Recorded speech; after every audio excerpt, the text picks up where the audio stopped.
I am sorry. Are you okay? Podcast is intended for mature audiences. The views and opinions expressed are those of the panelists and do not reflect in any way those of the podcast partners, sponsors, or affiliates. Enjoy. Hi, this is Michael Buffer, and you're listening to the Voice of the People. Let's get ready for Boxing Voice. Every day I'm hustling, hustling, hustling, hustling, hustling, hustling, hustling, hustling, hustling, hustling, hustling. Every day I'm hustling, every day I'm hustling, every day I'm hustling, every day I'm hustling. BoxingVoice.com. What broke him down? Was it just the body punching? When I was hitting him with body punching, I heard him, actually he was crying in there.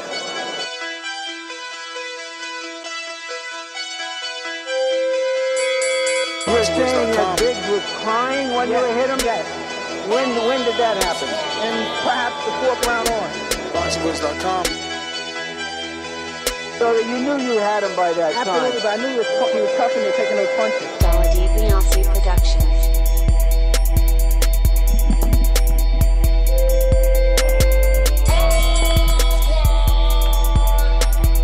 Making women gestures like, oh. Let's go, champ.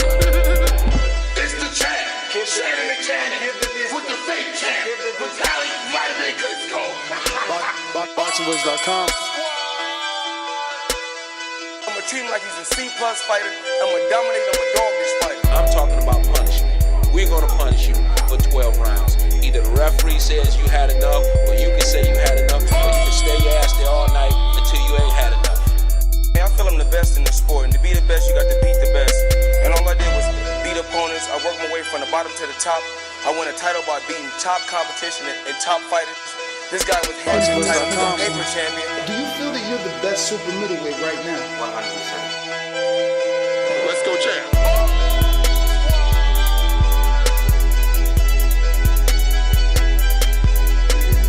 He can bring the pressure. He can box. I'm a true champion. I'm willing to go to his turf in Atlantic City. I'm going to step on him. I'm going to crush him. Y'all can mark my word to this. I'm going to crush him. He's a C-plus fighter. I'm an A-plus fighter. Come Saturday night next week, all the fans tune in because I'm going to dominate. This guy is flat-footed, he swing wild. I'm not worried about who his trainer is because his trainer can't get in there and fight for him. Beyonce Productions. BoxingVoice.com.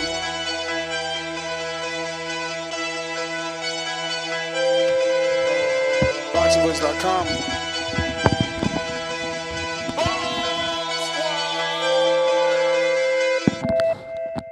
What up, what up, what up, what up, what up? Welcome back, ladies and gentlemen. Welcome back to another edition of the Boxing Voice Radio. I am your host, Nesta Gibbs, Solo Dolo, Scarface, no Manolo, but we coming through with about 2 interviews, though. Yeah, it's going to go down. We got Rayo Venezuela coming on a little bit later today around 5 o'clock, so I definitely need some engagement from the people if we actually going to make it to that interview.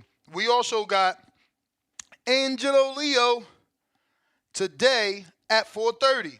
So, yeah, man.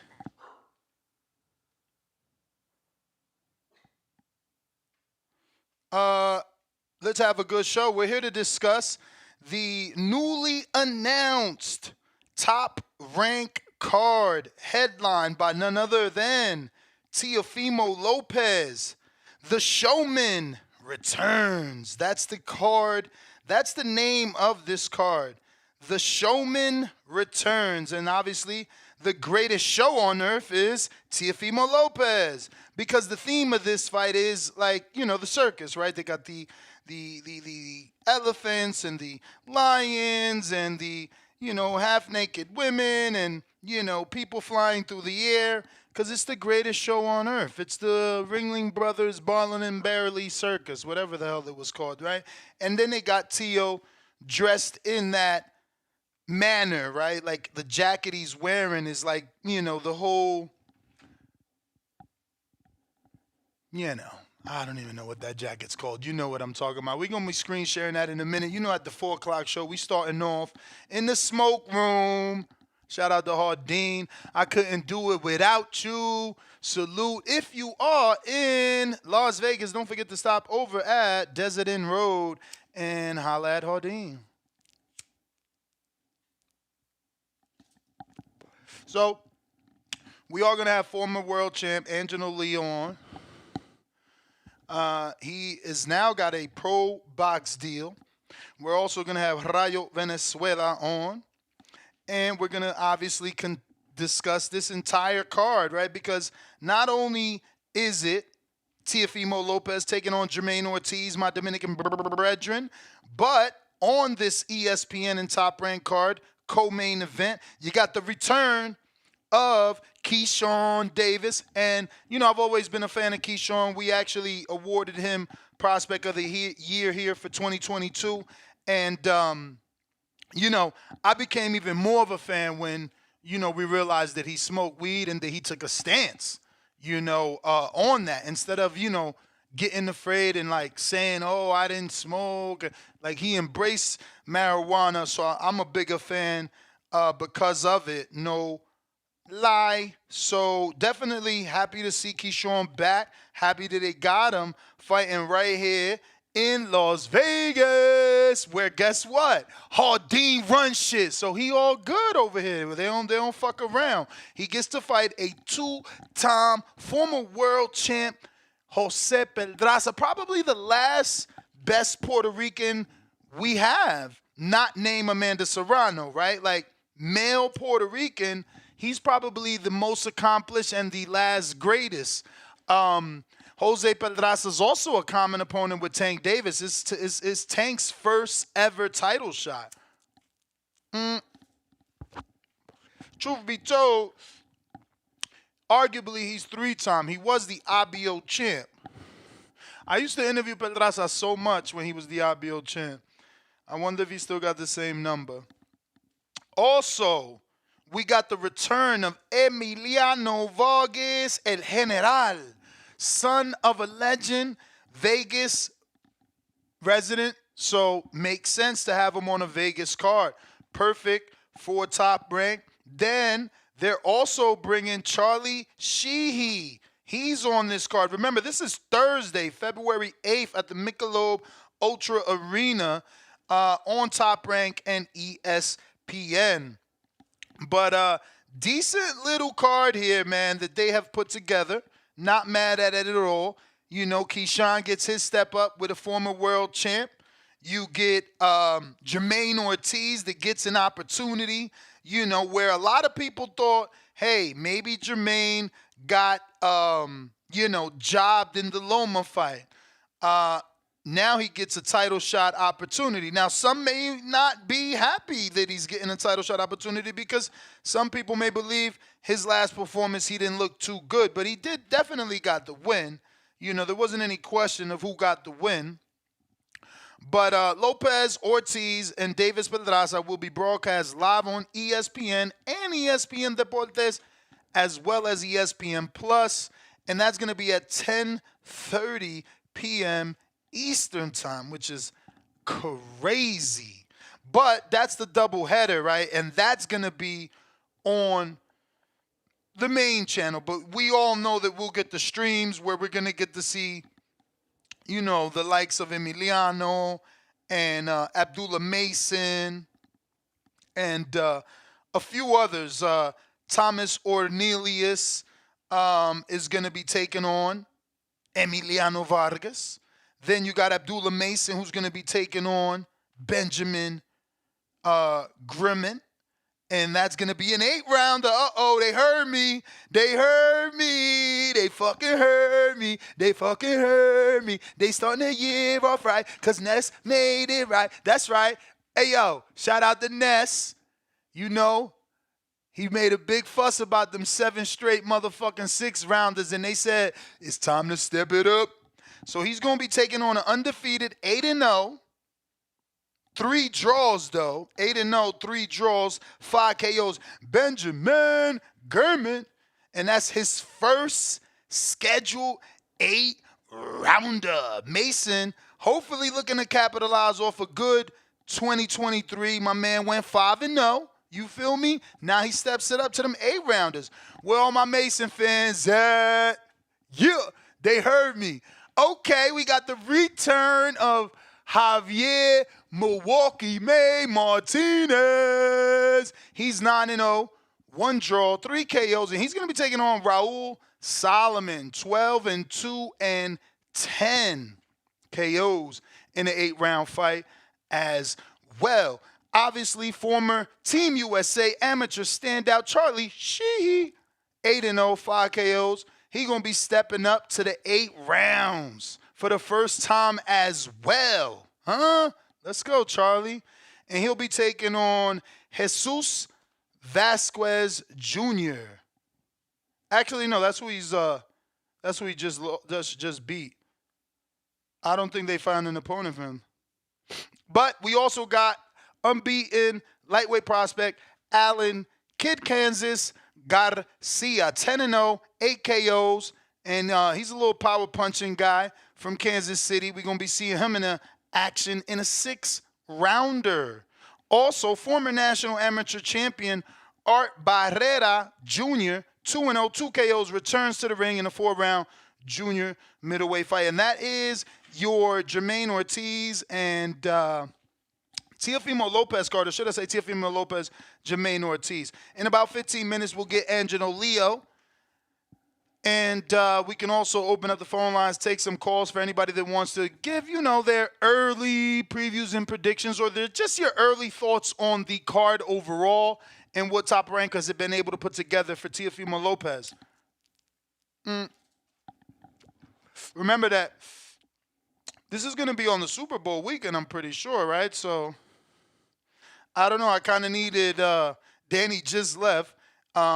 We kind of need those multiple sports fans to see what it is and what you think about this fight landing on that Thursday, pre-Super Bowl weekend, right? And do you think it'll be successful? Do you think it'll be successful? All right, sent the link to Rayo. Let me see who we got. Oh, shit. Yo, shout out to Treese in Ohio. Damn, what happened? Did she take it down? Let me double check. Oh, shit. Okay. Damn. My bad. My bad. I thought we was about to get some sort of contact with O'Shea Jones. I'm out here working, but that didn't happen. Not just yet. Let me look for Angelo. Send him this link before I forget. But again, if you want to call in, give us your thoughts on the Teofimo Lopez versus Jamaine Ortiz card and the announced undercard and streams. Do so. The number 2 call is 1-425-569-5241. Press 1 one time. Voice your opinion right here on the Voice of the People hotline. And if you haven't already done so, go ahead and subscribe. Need you to subscribe. Trying to get to that goal of 188,000 short term, long term, a milli, you feel me? Definitely trying to get to 1 million. Yo, so I was in the gym. I met a new heavyweight today. Excited about that. Wow, what a story, bro. Oh, man, I almost cried, bro. Crazy story, bro. Those immigrant stories of crossing the border and trying to get to America for a better life are insane, bro. Insane.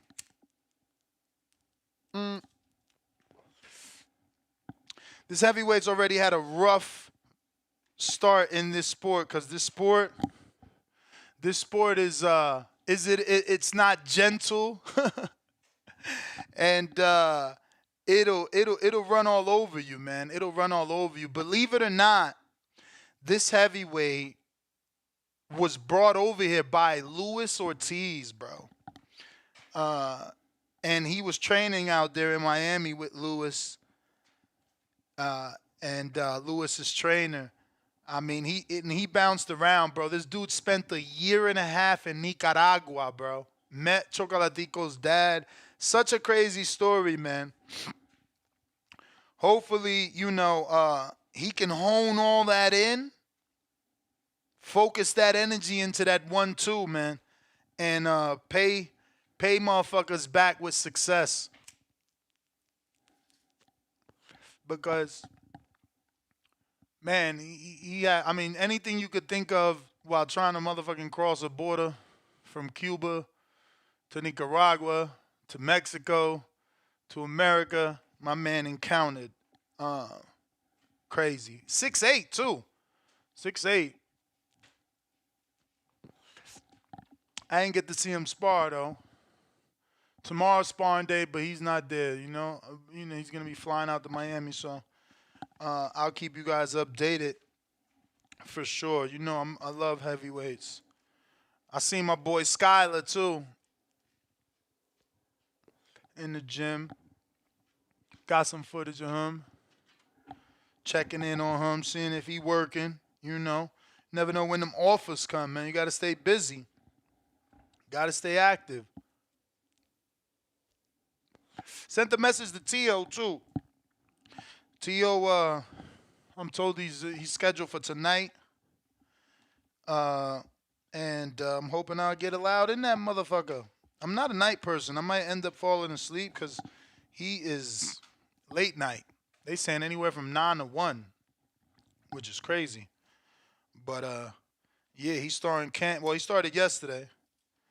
And I'm hoping to get in there. See if we can bury the hatchet. You will be. But once again, phone lines is open. Discord available. I'm going to have to go through my messages, see if I got Leo's number, because he hasn't seen my message yet. Ain't going to be able to finish my L. But remember, hit that subscribe and that like button. It's going to help with the visibility. Phone lines are open. I'm back in the studio. Smoke breaks over. Shout out to Hardin. It's on. Once again, we're talking the Showman returns. Junior welterweight world champion, WBO world champion, Teofimo Lopez. His card has been announced. And it's going to be taking place on the big game weekend. And it'll be streamed on ESPN, ESPN Deportes, and ESPN Plus. A little late, man, I swear. 10:30 Eastern is crazy. Because that just starts the Keyshawn card, which means main event's going to be way later than that. That's a little crazy. But I'm going out to the calls. We got calls on Twitter. What's up? Hey, can you hear me, bro? Loud and clear. Oh, what's up? Good afternoon. Dude, like, I actually like this fight, man, for Teofimo. It's actually going to be a good fight. I feel like it's going to be competitive for sure. That's what I believe, but I don't know, man, cuz what's his name again? Well, fuck, I forgot his name. Who's Teofimo fighting again? I can't believe I forgot his name. Jamaine Ortiz. Yeah, Jamaine Ortiz. His gas tank is not the best. I mean, he did give Loma some work, but then he got tired. And I actually rate Ortiz. I do believe he could give like people in the division some good work.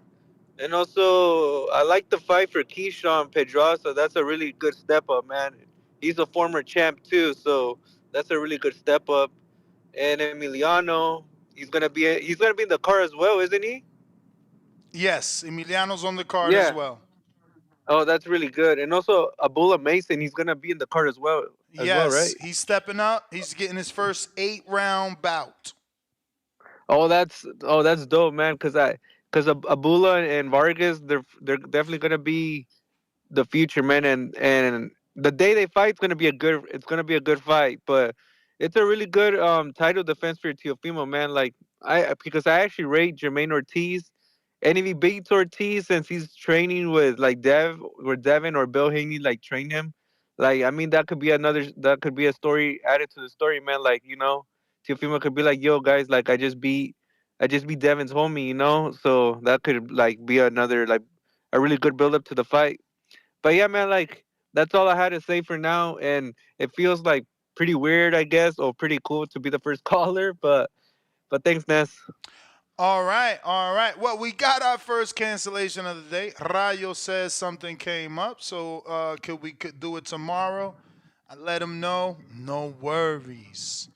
No worries. You feel me?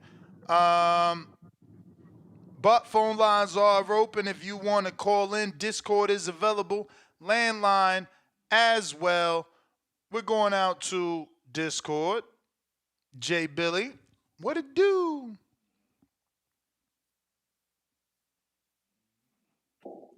Oh, What up? What up? yes, sir. Shout out Ness putting in that motherfucking work. Every Great. day. Shout out my boy Abdullah Mason, with the step up in Ness's words. They heard That's my me. They that's my heard me. prospect right there, dog. I guess you fucking narcissist. I You gonna mean, take all the you gon' credit. you gonna act like that Top Rank don't listen to the show. Multiple Yeah. employees. That was the plan, dog. That was the plan. Like Jamel said earlier, it's development. The development, man. It sounds like a prospect because he didn't know you was reading the blind resume on BoxRec, right? You was LeBron. talking about Abdullah, the blind resume on BoxRec that you Oh was no, reading to Jamel earlier. me and Mel was just having a hypothetical. Huh? We I weren't know pinning that what to you was anybody doing. specific. I know what you was doing, though. I know Yeah, I what you was was. doing. That was a subliminal to Ya. That was for And Ya. I caught it. And you seen as a I caught it. manager and as a And fighter what he said. Everything that he I said he's said, but y'all hated development. me for. You know what I'm saying? No, Like, I say he's developing. I say he's a developing prospect, man. He's a prospect right now. And what Tito is doing, he's most prospect of the year. He's most definitely I deserving mean, of you it. heard what the And he's manager said. definitely You wasting your call. You heard the manager said Tito's certainly the prospect of the year. And you shout heard out what to he said. Tito. Shout out You to Abdullah. Shout you out to Boxing you heard what he 2024. We said. about to turn up. What We he about to say? turn up What he with that say? Tio What he versus. say? We What got he Tito say? Ortiz in Yeah, he February don't before the want to know. Super Bowl. On the undercard, we got Pedraza versus Keyshawn. I love that. I love that fight. You feel me? A good step up for Keyshawn. We're gonna see. We gonna see a little bit more. You feel me? He might have to go into his bag for this fight. But we got to see how much fight Pedraza has left from they credit. I mean, we know the names. That's why. That's what's important. Familiarity. That's why activity is important because even if you ain't making $1 million a fight, but you find 5 times a year at 250, you made $1 million. Feel me? That's a fact. That's a fact, bro. So yeah, man, I love this T.O. fight. Man, I think T.O. got it. I was just watching this Ortiz and Loma fight, and Ortiz's hands, man, they a little slow. They too slow to fuck with T.O. You know what I'm saying? Like Loma was countering them twice I mean, off you of the can't. I jab. mean, we So can never forget. We can never forget George Kambosos. Like we can't act like the unexpected can't happen.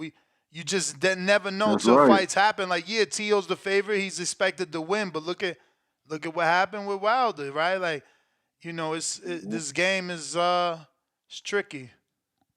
Yeah. We don't know if we're gonna get T.O. or Gordo. And look, So like Tio's up and down, right? So it was like he had the Loma win, then he had the Kambosos loss, then he had the Pedro Campos win, then he had the very weird looking Sandor fight that people questioned whether he won. He questioned whether he looked good. Then he had the great Taylor fight. I mean, are we expected another down? Because it's looking like up, down, up, down, up, down. Last time, and even if you go further back, am I mistaking him for someone else, or didn't people say he struggled with Nakatani, the tall dude? You know what I'm saying? I mean, they thought he should have knocked him out sooner. No, but Well, I I'm don't think pretty he sure knocked that him out. I don't I'm think he pretty knocked sure him there out. I was think that a. was the knock. I'm pretty I sure think that there was the was knock on him. He didn't knock him out. Yeah, I think the knock on him was not that he didn't knock him out, was more that he struggled with a taller dude. I mean, I you could be know, wrong. like I I could said, be wrong. I'm it's going all off of about. my memory and not off a Google search. Doot, doot, Yeah, doot. that's Shots off my fired. memory. That's what I remember. But yeah, man, it's all about development, and T.O. has to string along some strong fights right now because it's getting to the point where Yeah, you know see, you about to face nothing but champions. You feel me? What you about to say? um, let me answer this text. All right, go ahead. But yeah, man, like I said, he needs to start stringing along together some strong fights. We can't see is it going to be Tio or Gordo if he's talking about the death fights and then moving up to 147 and fighting them killers. You know, like mentally and physically, like it has to be equal. They can't be lacking when you get in the ring. So yeah, man, it's a good fight. But like I said, Ortiz's hands might be too slow. If we see Gordo in there, it's gonna be easy counters. It's gonna be the styling like we seen on Josh Taylor. And I wish we would have got that Jose Ramirez fight. I think that would have been a little bit of a better name, even though Ortiz is a little bit of a more live dog in the ring. I wish Ramirez wouldn't have ducked that fight like he did. So then Ramirez signed with Golden Boy. Jose, yes, that's what Dan is reporting. Yeah, dog. Like I wish he would have took that fight. Like I guess they threw the bag at him, but I wish he would have been in there with T.O. But you know, we getting that Ortiz fight. I can't complain. It's a strong card. So yeah, man, I'm gonna let you go ahead and get back to everybody. Keep on putting in that work. All right, champ. Damn, bro. My system with these interviews is trash. I'm not even sure if I got somebody scheduled for tomorrow. I'm about to double book, man. Fuck it. I have to play juggle them around. You feel me? Going, this is Khaled. What up? Yo, what up, bro? How you doing? Chilling. Chilling, bro. Hey, yeah, I bet, yo. I like it. That's yeah. So I like the card.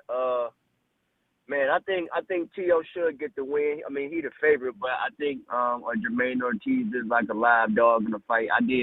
I did watch him in that Loma fight. He looked solid to me. Like he was winning multiple rounds. And then like the second half of the fight, Loma just kind of came on and then just kind of took it. But I think he's a live dog. I don't think he have to drain himself at like 135. So he live. T.O. should win, because I think it's probably better for boxing if like T.O. wins because it's like bigger fights for T.O. with the Devin fight, with the Brio fight, Ryan maybe. It's like bigger fights if like T.O. win, but he should win. Keyshawn got a step-up fight against Jose Pedraza. That's going to be a tough fight. I saw him. I think the last time I saw him fight, he got a draw against, I mean, the only knock on that fight, though, is Pedraza hasn't made that weight in a pretty long time. I'm sure. Let me Google that, but that's I saw him at like 140 fighting. Yeah. I forgot African buddy name, but no, you're right. He was fighting him at 140. Yeah. So that's but discipline, and I would be unfair if I didn't say that when he was offered the Tank fight, he had already been doing interviews. Like you can Google, he had already been doing interviews saying he can't make the 130. He was ready to move up, but he got offered the Tank fight and he made the weight. You know what I mean? He made the weight. Okay. So if he's taking this fight, I'm sure he's going to make the weight. The issue is going to be the same question we had in the Tank fight. Are you 100%? That old chin? In the Tank fight, he was 100%. Yeah. In the Tank fight, he was 100%, but that was a younger version of him. Can he still make that weight and be as good as he should be? Right. That's a great point. So I like and then as far as like the other younger prospects, I am familiar with Kid Kansas, Vargas. I've been seeing him. You know, I'm gonna go back and watch some of his pops fights. I saw like some clips of him. So I'm gonna go back and watch his fight. But yeah, man, overall good fight. As far as it being doing like the Super Bowl, I think that'll help. I think that'll help. You know, people gonna be tuned in and locked in. So I think that'll help. Yeah, bro. But that's my call, man. I appreciate you, bro. You may feel like it's your time, but it's not your time. All right. David Maldonado, what up? Oh, Nestor Gibbs, you already know, man. First off, Happy New Year's, my nigga. Likewise. And you know, all of us, we all got our favorite fighters. You know what I'm saying? At the end of the day, you know, you got Haney, you got Canelo, I got Tio, I got Boots. You know, and this is an opportunity for Tio to show consistency. You know what I mean? He had that great win against Loma. And then after that, he had that hiccup with Cambosos. Came back, got that huge win against Josh Taylor. Now he's fighting a solid guy. Jamaine Ortiz, stylistically, for me, I think he's a tougher puzzle than Jose Ramirez, because Jose Ramirez plays right into Tio's style. Come forward, Mexican style, leads with his face. But Jamaine Ortiz is a good fighter. I ain't going to lie to you. He's a good fighter. He's fast, he's tall, he's rangy. But I think he stays in the pocket too much. He tries to throw 5-punch combinations. You're not going to get 5 punches off on Tio without getting hit back. He might be one of the best counter punchers in the game. I got Tio in a competitive fight, stopping him in about 9 rounds. You know, Keyshawn Davis is in a fight. Pedraza. Nobody stopped Pedraza since Gervonta Tank Davis. That's a good card. I look forward to that card, man. My prediction for 2024, Ness, either Teofimo, Devin Haney, or I think either one of those two is going to be fighter of the year based on the trajectory. You figure Tio fighting this guy, Jamaine. God willing, he handles his business, becomes consistent, fights Subriel Matias. I'm predicting him to do Jerron Ennis / what he did to Villa 2.0 to Subriel. I'm sorry to say I'm Puerto Ricans and all. I'm Boricua, but Boricua's for Tio. Subriel against anybody else, yeah, but not against Tio. And then if he fights Devin later on at the end of the year, I think the winner of that fight is going to be the fighter of the year, because both of those guys are going to be fighting good competition. Devin fighting Ryan Garcia, and then after he beats Ryan Garcia, because I predict a Floyd Mayweather, Diego Corrales type performance. A lot of people are talking about that amateur fight they had, which is 2 minutes, 3 rounds, and being that Devin Haney is great at taking somebody's weapon away. And Ryan only showing one weapon. I think Devin Haney's going to whitewash him, possibly stop him too, because you know Ryan Garcia has never shown that he got a great chin, and Devin's power did look like it moved up a little bit good. So I think the best fight of 2024 is going to be Tio versus Devin Haney, and the winner of that is going to be fighter of the year. And yo, what's going on, man? Yo, you and Tio squash your beef, because I noticed you've been talking real positive about Tio lately.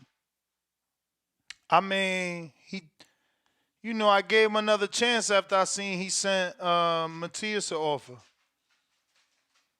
Yeah, and you seen he also called Devin Haney up too, and showed up to the gym. I mean, what do you mean? He said that in your interview. Say it again. He did what?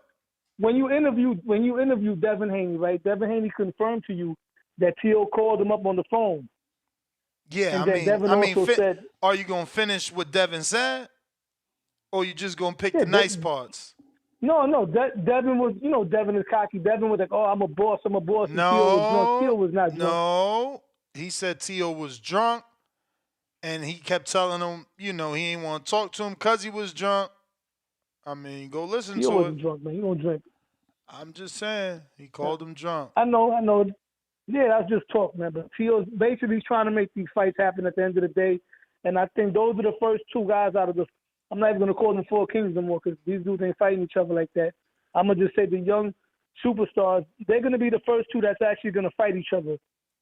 Because I don't think Tank is going to fight either one of them, especially Devin if it's a rehydration clause. And he's not going to fight Tio neither. And Shakur is at 135 about to fight Navarrete.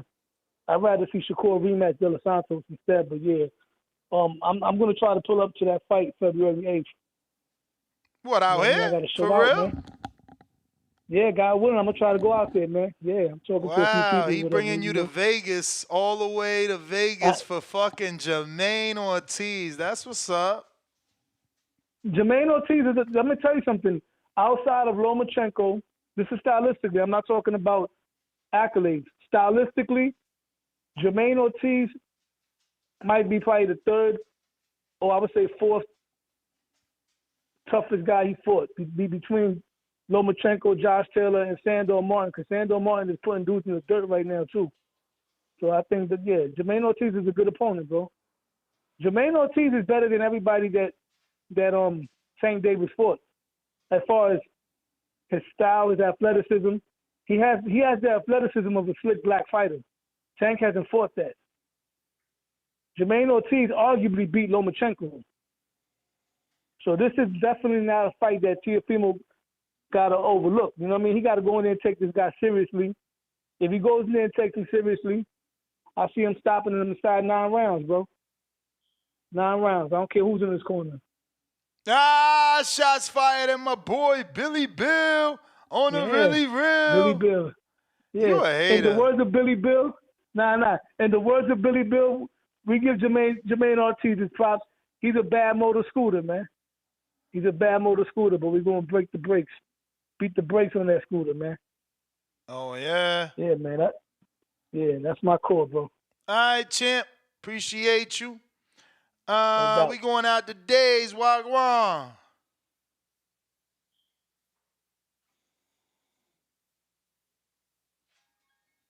Lester Bumba Ross Clot Gibbs, Wagwan, brethren. Dan, you called in at the wrong time. We got the guest, the former champ. I'll be right back with ya.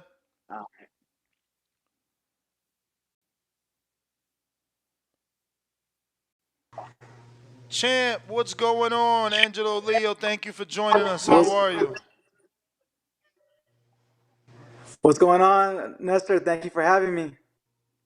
So, man, congratulations first and foremost. You got the win over on Pro Box, man. And you look good. You look good, man. How do you feel about your performance? What do you rate it?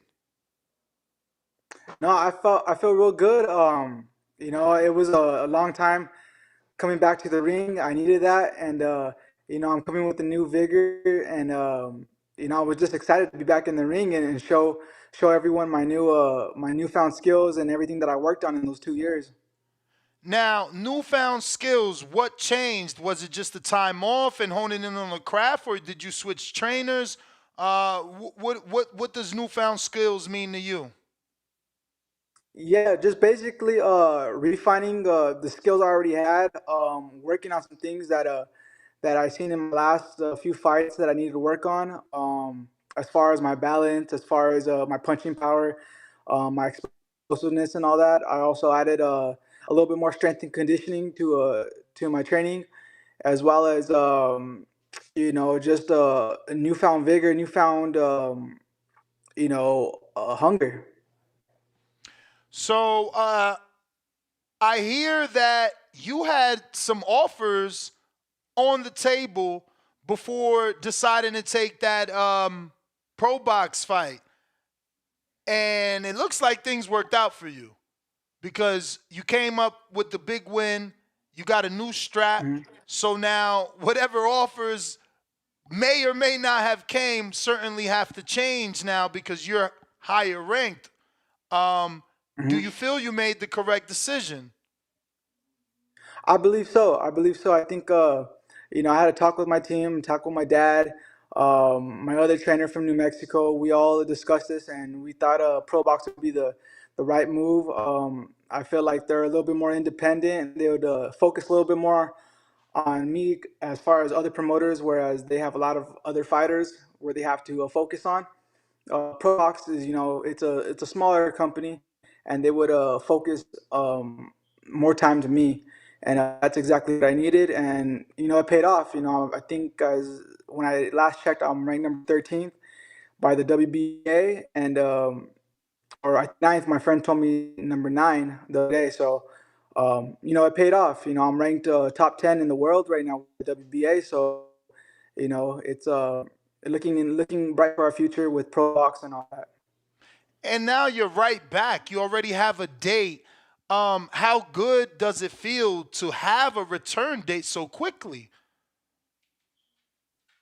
Yeah, no, it feels good. It feels good considering that I was off for 2 years, and I needed that activity, So it feels good to be back in the ring. I think it's a 3-month turnaround, and I feel good. I feel ready. It keeps my body in shape. It keeps me active.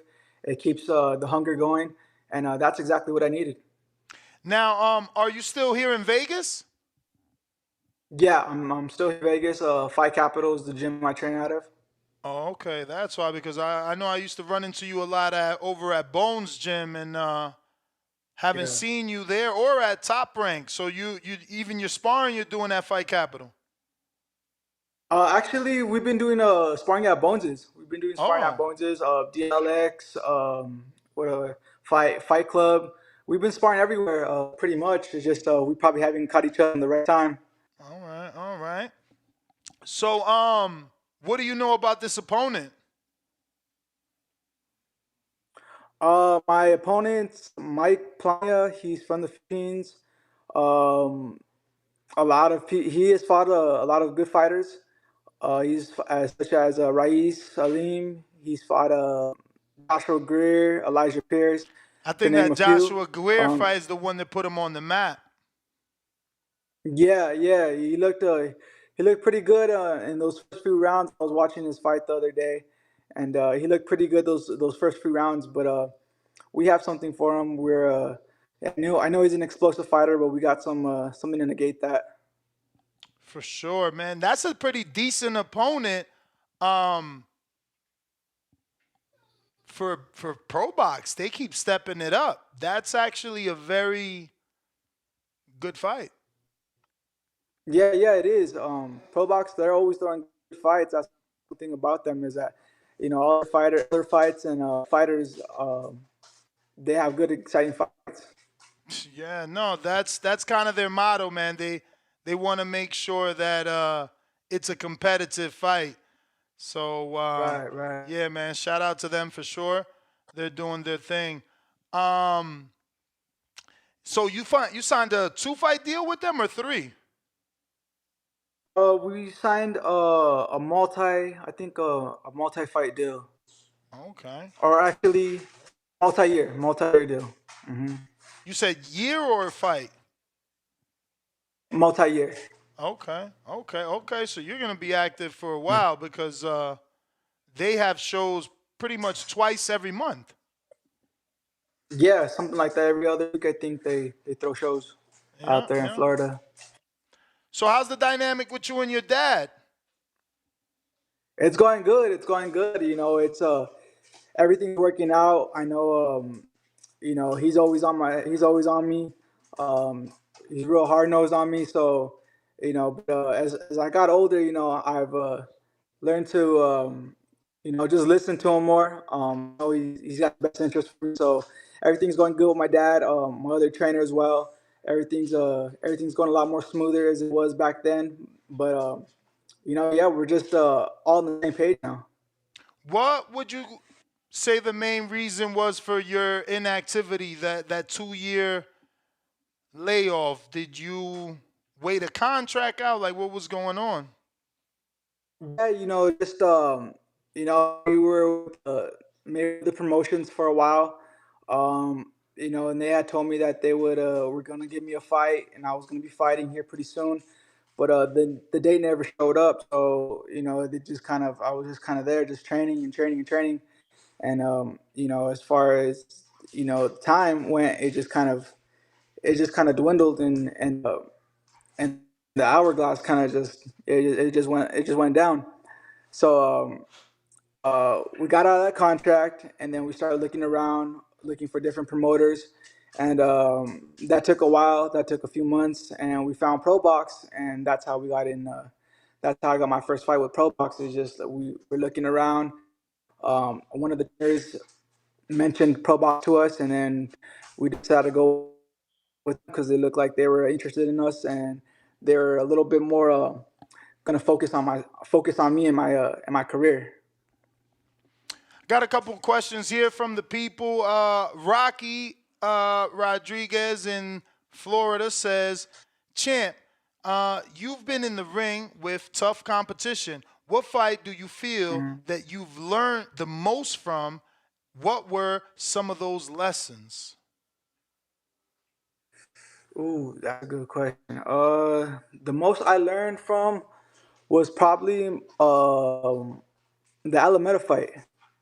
The Alameda fight, Aaron Alameda. I learned a lot from that one as far as myself. What did I need to work on? It was a close fight, so I seen that I need to work on things as far as fighting southpaws and things of that nature. And all those 2 years, I've sparred a lot of southpaws. I got better, with my power, my explosiveness, and all that. And I think that Alameda fight is what really lifted me up to a different level. I got James Valdez in San Antonio, Texas. It says, as a competitor, how important is it to you to avenge your lone loss to Fulton, or are there no concerns for the rematch? No, definitely. I definitely want to get that one back. That's definitely on my sights is a rematch with Fulton. I know it'd be the first fight was a great fight. It was an exciting fight, and I think the fans would love a rematch. And eventually I'll get it. I know that he's ranked like top 5 by the WBA in the featherweight, and I'm ranked number 9 right now. So it's definitely in the future. It could definitely be a fight in the future, and I would definitely love to have that one once again. Champ, are you on your Wi-Fi? Because you're freezing up a little. I mean, the audio's coming through clear, but your face is definitely freezing. Not the audio, though, so we could continue. But, that is happening. Yeah. And I wanted to ask you, did you know that Fulton has said on his Twitter that he's skipping 26? He's going straight to 30. That's what I heard, but I didn't know how true it was. I don't know if there were rumors or not, but I heard that he was going to go to 130, which is a good move for him. But if he does decide to campaign at 126, I'm here. I'm here. Or if we later on in the future, if I move up to 130, we could get on that 130 as well. Now, being a Vegas resident, Brandon Figueroa was holding camp in Bob Santos. Did you guys cross paths? Did they try to contact you, or because you're both, former champs, that wouldn't even happen at this level? No, I've known Figueroa has been training here in Vegas. I've heard it from a few people, but no, we never crossed paths before. All right. I got Rue in the 504 New Orleans. He says, will you plant your flag at 126, or are you planning to move up? I definitely want to get a title at 126. I feel really strong at 126. I think I feel fight a lot better at 126 than I would at 122.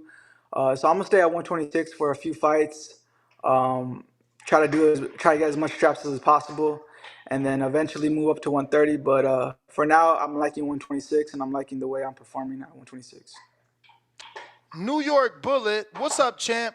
Who were some of the fighters you looked up to when starting your career? Blessings. Oh, that's a good one. There's a lot of them. I definitely looked up to Oscar De La Hoya. I think a lot of fighters my age, De La Hoya was a guy back then. I liked Marco Antonio Barra, Juan Manuel Marquez, all those fighters, all the featherweights back in the day. And as far as my favorite fighter, I'd have to say Roberto Duran. I got James Benitez in Alabama says, what weight do you feel comfortable rehydrating to on the day of the fight?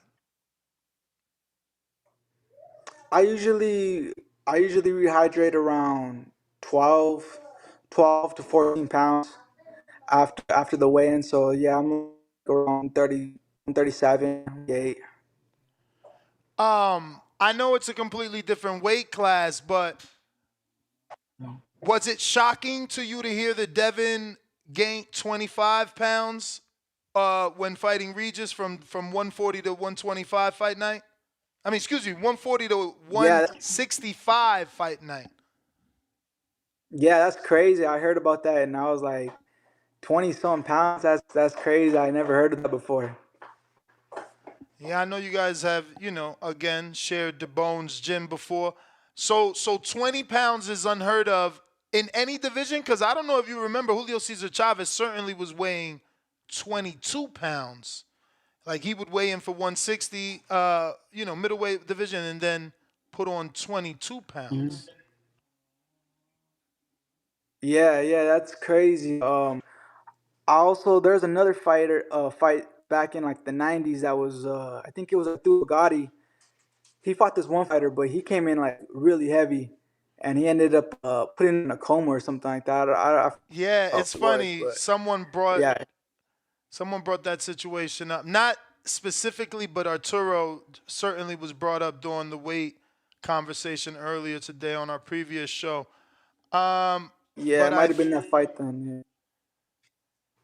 but I think that is my last question. And let me just refresh, make sure the people didn't slide one in. So the date again is January 31st. It's going to be at the White Sands Event Center in Plant City, Pro Box TV. Do you know how people could get tickets if they're going to go visit you and watch your fight live? Yeah, I think you could actually just get them there at the door or on their website. Also, it's going to be streaming on YouTube on their channel with Pro Box TV, so you can watch it there or you can watch it on their website as well. Um, do you think you make it to the Albuquerque Hall of Fame? Got a lot of big names now Oh, over there, definitely man. for sure. Yeah, yeah, for sure. You got a lot of big names. You got Brian Mendoza, who just fought Tim Tszyu, Yeah. who had a great year last year, and you got me. There's a lot of up and coming talent there as well. So Are you the yeah, I only definitely think champion? I'll be in the Albuquerque Hall of Fame here pretty soon. Uh, yeah, I think so. Boy, you got Brian Mendoza. But Brian, I don't know because sometimes he represents Rancho, but it's all the same. It's like Henderson. Real Rancho is like Henderson to Vegas.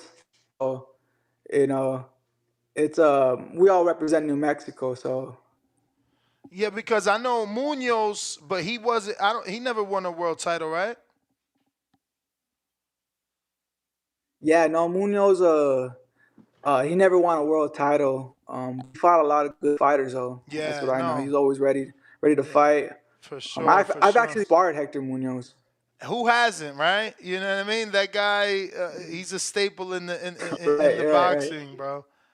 But Leo, please give out your social media if anybody Yeah, that he is. hasn't been following you can do so. Yeah, you could follow me on Instagram at Angelo X Leo, or you could get me on TikTok Angelo X Leo 777, and that's pretty much. I kind of keep it low key with the social media. I only got Instagram, TikTok, Facebook. If you guys have a Facebook, just look me up Angelo Leo, and yeah, that's about it. All right, champ. Well, appreciate you coming on. Certainly want to get you on for the victory lap. Yes, sir. Yes, sir. Just let me know. All right, Thank you, champ. guys. There you have it, former world champ Angelo Leo. We did have that Rayo Venezuela interview canceled, but he said we could get him on tomorrow. And it's funny because looks like Michael Zafata wants to come on as well. So I'm going to see what works for him. But phone lines are back open. Whoever that was that I ended your call, you can call back in. Obviously, that was, that was Days. What up? Shit. Days, what up? Cliff, what up?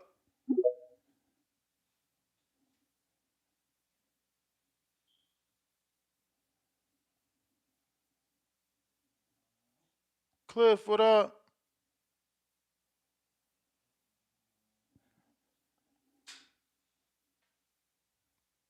The hater. Oh, not the hater. AB, what up?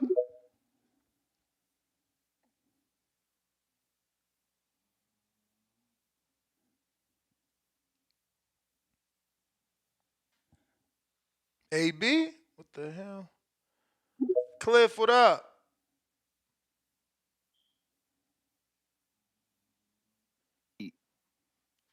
Yo, you can hear me? I do now. Word. Yeah, I seen you came. Not even to go back. You did have a caller, just to remind you, you had a caller who called right when the interview came. I don't know if you forgot about homie. But yes, I will take the call.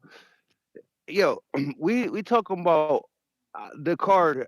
I like the card. I like Mason. I don't know who he's fighting, but I mean, I assume he's gonna win. More than likely, they not putting him against nothing that's going to stop him right now. I think Keyshawn should beat Pedraza.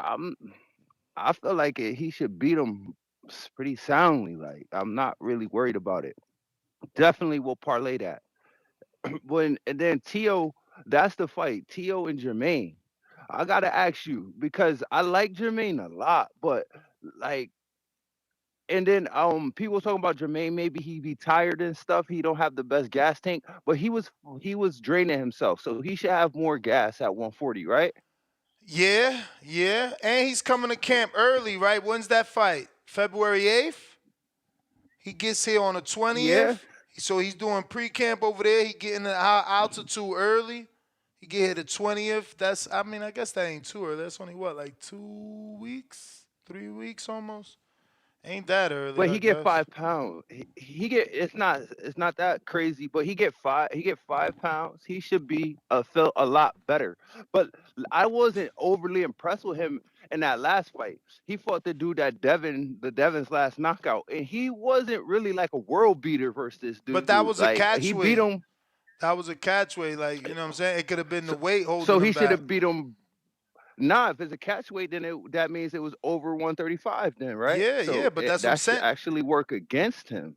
No, it should work in Jermaine's favor unless he still was too drained, even with the Right, right. 2 or 3 extra pounds. Right, that's what I'm saying. Like you get to fight over 135 and you still wasn't like really, really impressive. But I fuck with Jermaine. But since we're also high on Jermaine, at least we see the potential there. Let me ask you a question. If Jermaine were to fight Ryan, who would be your favorite? Or is that something you could answer? Uh,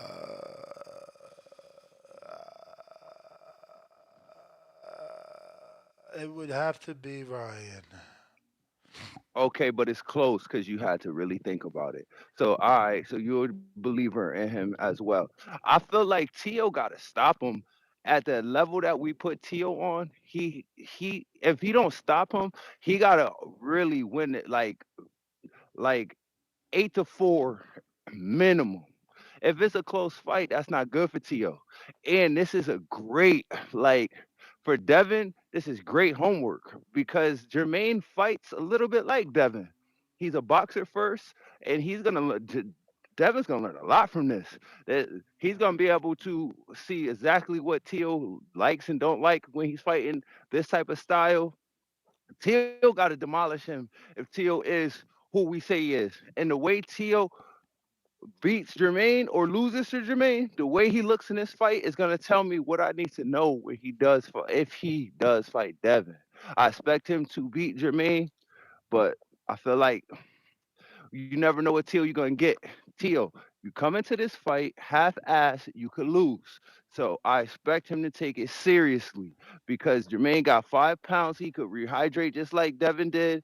He could feel real healthy and give a real good fight. And I expect him to get up for this fight the way that Jermaine got up for Loma's fight. I expect him to be at his best and give his best because this is his opportunity to put himself in that like conversation with the fighters of that ilk of T.O., Shakur, all he fought Loma and he came up short. This is another opportunity for him. He don't want to become basically like, what y'all call it? He don't want to become a gatekeeper type of fighter. So you need to really perform. I expect T.O. to win. For me, it's not if T.O. win, it's how he wins. And that was gonna tell me a lot about him and Devin. But for the most part, I got T.O. I think T.O. is gonna beat him. And I feel like if T.O. is that dude, he will stop him. But that's basically how I see the fight, and I feel like it's a great card for us. And I can't wait to watch it and make some money. So I feel like this is a money maker. I got 3 fights that I feel like I know how they're gonna go, and I feel like I'm gonna put some money in my pocket. February the 8th. Great card. Everything is good. All right, champ. Appreciate you. Let's see what we got. Days is back on you. Yeah. What up? How the audio, my boy? Straight. I'm gonna be honest, man. I hate to be a party pooper because everybody, cool with this, bro. I'm not happy about this Tio versus Jamaine Ortiz, bro. Salute to Jamaine Ortiz. He is a solid opponent, and I do think he did a great job against Lomachenko. But I mean, I want to see Tio get his lick back, my nigga, on Sandor Martin and George Kambosos. I don't understand why, like, fans are pressing for those rematches, bro, because those are stains. I mean, he got the job done with Sandor Martin, but it was, it wasn't a solid job. You know what I'm saying? Like, it wasn't a good look. You feel me? It was, at the end of the fight, he's saying, "Do I still got it?" You feel me? And then against George, like, I think most people felt like that was a fight Tio should have won. Like, Bro, you gotta with let it go, man. I mean, at this point, you want him to fight George. Like both of them boys, bro. George already scheduled to fight uh Cam Loma, and obviously he's not the favorite to win. He would have to pull the upset off. Cause are you saying you still want that fight even if Loma beats him? You just want a rematch because it's a rematch? It all depends Because on if you how say bad the yeah, loss if is. you say yeah, every day you call in, you should be asking for Wilder AJ still.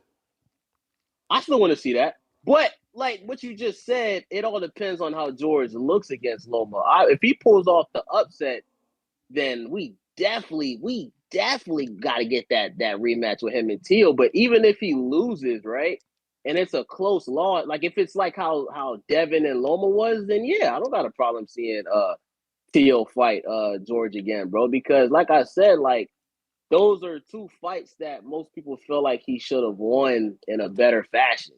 You know what I'm saying? So, I'm expecting this fight with Jamaine Ortiz to be a very competitive fight. I think Tio will get the job done, but I wouldn't mind throwing some money on Ortiz just because he's the underdog. I might throw a little $5 on the nigga, you know what I'm saying? Because he's a very solid opponent. But yeah, man, I'm not excited for it like all the callers I've heard so far, they're very excited for this fight. I'm not. The only fight I would rather see other than Tio versus George or Sandor is him and Matias. I really wanted to see that. Just because Matias is his resume is just crazy. He does have that one loss, but other than that, I mean, this guy's stopping everybody and making people quit. He got a body on the resume. That it just seems like a much more dangerous fight than against the Jamaine Ortiz. That's just my opinion. I'm happy we're getting the the other fight on the card. What's the dude's name that got caught? I think he got caught smoking weed or some shit. What's his name? Who? Oh, Keyshawn. Keyshawn. I was gonna pull up to that fight because that's in Pembroke Pines, and I'm from Broward, so I was actually gonna go to that fight in person. So I'm happy that fight is back on. I'm looking forward to that fight, and hopefully next, bro, if Keyshawn get the job done, we could get Frank Martin and Keyshawn Davis, bro. Stop dreaming. You know what I'm saying? You feel me? Stop dreaming. Why you say that? That's cross promotion. Oh, what? Frank is on PBC, right? Mm-hmm. Well, I mean, I guess it's a much more likely chance that we'll get, but it's Keyshawn and Shakur is homies though, right? They homeboys and shit. Yeah, boys. I don't think we're gonna. Yeah, I mean, Shakur is they trying to reign together. You feel me? Right. Unless Shakur busts that Tupac shit he did with Devin and just start turning on him out of nowhere, I doubt we'll get it. But yeah, I want to see Frank and Keyshawn, man. Bob Arum old ass need to make that happen, bro. Salute to the legend Bob Arum, man. You know what I'm saying? But yeah, that's my call, Ness. That's my call. You know what I'm saying? Salute to the Boxing Voice, man. The best boxing podcast in the world. I'm out. Champ. JB. Yo, Ness, you hear me? What up? Yo, what's up, Ness? I'm not gonna be no fool like the rest of these callers and shit, man. I don't like the fight, man. I really don't like the fight. It's gonna be a one-sided ass whooping and Tio's gonna goddamn give it to Ortiz. Give Ortiz a lot of praise for beating fucking Herring and shit, and also goddamn beating who else he beat? The Puerto Rican cat that always underperforms, man. What's the guy's name? You know who I'm talking about, Ness. He fights out of Florida a lot. You know who I'm talking about. Puerto Rican Adorno. cat. Okay. Adorno. Yeah, Adorno. You know what I'm saying? We give him the credit for those two victories and shit like that. I mean, and then like with Lomachenko, he was a longtime sparring partner for Lomachenko. So normally longtime sparring partners actually look better than they actually are because they're familiar with the fighter. So me personally, I think we just got fooled by his performance with that fight. With all that being said, Tio's gonna stop the motherfucker, man. And you know, I almost bought into the Ortiz bullshit, man. But I'm not buying into it this fight, man. It is what it is. Tio by stoppage. I'm not gonna tell y'all not to watch the fight, but y'all already know the end result. Tio by stoppage between 7 through 8. I'm gonna keep it simple, just like that. Keyshawn, he's bringing down Pedraza from 40. Pedraza ain't fighting 35 in what, 5-6 years. Just coming off a loss to Barbosa. Keyshawn, I would say, is a better fighter. So, and Keyshawn might come off with another struggle win like he did with his last performance, maybe. You know, I'm not overly impressed with the card, man. I think we're giving Top Rank more credit for using some of the in-house names or whatnot, propping them up on this stage because we see them so frequently that we believe that it's going to be better than it actually is. But it's actually a shit card, in my personal opinion. Other than that, Ness, man, like Cliff said,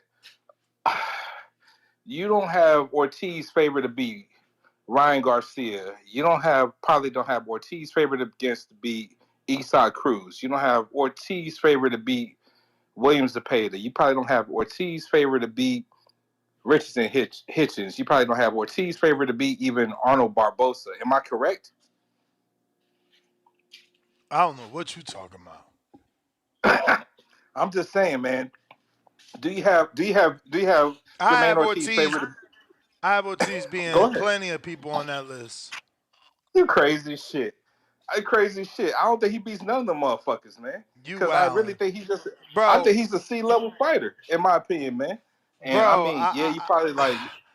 I'm trying to think of one of the names you mentioned there. I was like, whoa. I said Eastside Cruz. I said Arnold Barbosa. I said Williams Zepeda. Isak arguably lost to fucking Giovanni Cabrera, who has way less power than Jamaine. Bruh. But I think Giovanni's still a more skilled fighter than Jamaine. Look, Bill Haney, if this fight was on last year's calendar, Bill Haney wouldn't even been considered as coach of the year. That's just my personal opinion. Because this is gonna be one-sided like a motherfucker. You tell Bill I said that shit, man. I don't think he can coach Jamaine up to being Tio's level that is gonna be competitive, man. I'm just keeping it real as shit. But that's just my opinion, man. But you know, I watch boxing regularly, I call in on the show regularly. But you know what? People just think I'm a hater, and I may not know shit, but I know this. Jamaine ain't the goods. Anyways, Ness, man, shout out to you, shout out to the community, man. I still don't think a lot of y'all motherfuckers don't know shit about boxing, but we'll see. I'll listen to y'all calls. I'm out.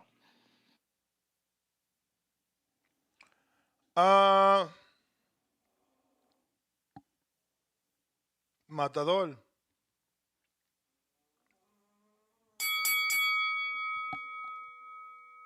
Hello, can you hear me? Yes, sir. All right. So about this card, I'm gonna agree with the last two guys. I don't really like the fight that much. Before that, everybody was liking it, but I'm gonna agree with the last few callers and say that I don't really like the fight that much because Jamaine is not even a real 140. Like he hasn't fought at 140. His last fight was the catch, wasn't it? Like 138 or 137. And yeah, but Tio got two warm-up fights. You got bad service, by the way. Tio got two warm-up fights before he got Teller, or two, fights before. But Crawford had none before Horn. None. It's plenty of people that just jump straight up.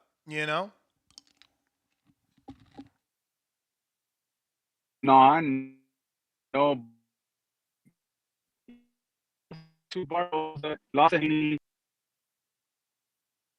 Champ, you don't have service, sports book, boxing. Yo, what's good with it, Ness? What up? What up with it, man? Salute to the baddest brand in the land. But nah, man, I just I wanted to maybe for the callers who don't know, this is Jamaine Ortiz's last chance, kinda. You know what I'm saying? And like many fighters that say, many trainers say, sometimes when you on your last leg, that's when you the most dangerous. So, I am interested in the fight, and I don't think it's gonna be as easy as people are making it out to be. I do think that T will get the job done by by decision, but I think that it's gonna be some ebbs and flows in the fight. I think that Jamaine Ortiz is defensively responsible enough and also has a pretty good understanding of distance to where, it shouldn't just be a wash, you know what I'm saying? But once again, Jamaine Ortiz kind of on his, I ain't gonna say last leg, but as far as like his stock could really go down with another loss. So I think we also had to take account that, at in the corner, you know what I'm saying? And they get their last chance. Sometimes they go their hardest and get their best. So I actually think we might possibly see the best Jamaine Ortiz because this is a big point in his career. But I ain't gonna hold it up, Ness. Salute to you, bro. Appreciate you for letting me chop it up with you. All right. We got Adrian.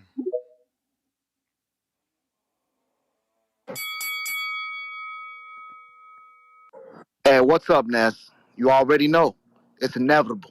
It's D-Block, D-Town, D-City, D-Ville, Baltimore. Fans! Ness, you doing good, my brother? All good. I'm good with you right there, man. I just got through smoking me some good weed, relaxing, chilling, hearing the damn show. But you know what? You know what we're here for, man? We're here. Give me the Ness, give me the fucking TMT. I'm going to get that TMT, put it in the fucking railroad, and cut this fucking train they talking about and blow that shit up. Talking about this fight ain't all that.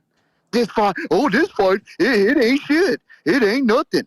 Get the fuck out of here. We're talking about Teofimo Lopez, a great fighter, lineal champion at 140, taking on Jamaine Ortiz. The fool got balls to go up to 140 and challenge for a belt, to give respect to him. I got to respect Jamaine Ortiz. He fought Lomachenko, and it was a tough fight. And we already know Lomachenko's a great fighter. Facts. So I don't want to hear that shit, especially if they call in and saying, well, I don't really know about boxing, but I'm going to give my 2 cents. If you don't know shit about boxing, then shut the fuck up. Don't even call in. If you're going to call the show, come with some real facts, come with your own intelligence, and if you a real G, come with it and get it all. I'm telling you like this, Nez. This fucking fight is fucking fire. Jamaine Ortiz is a great fighter. What you got to say with that, Nez?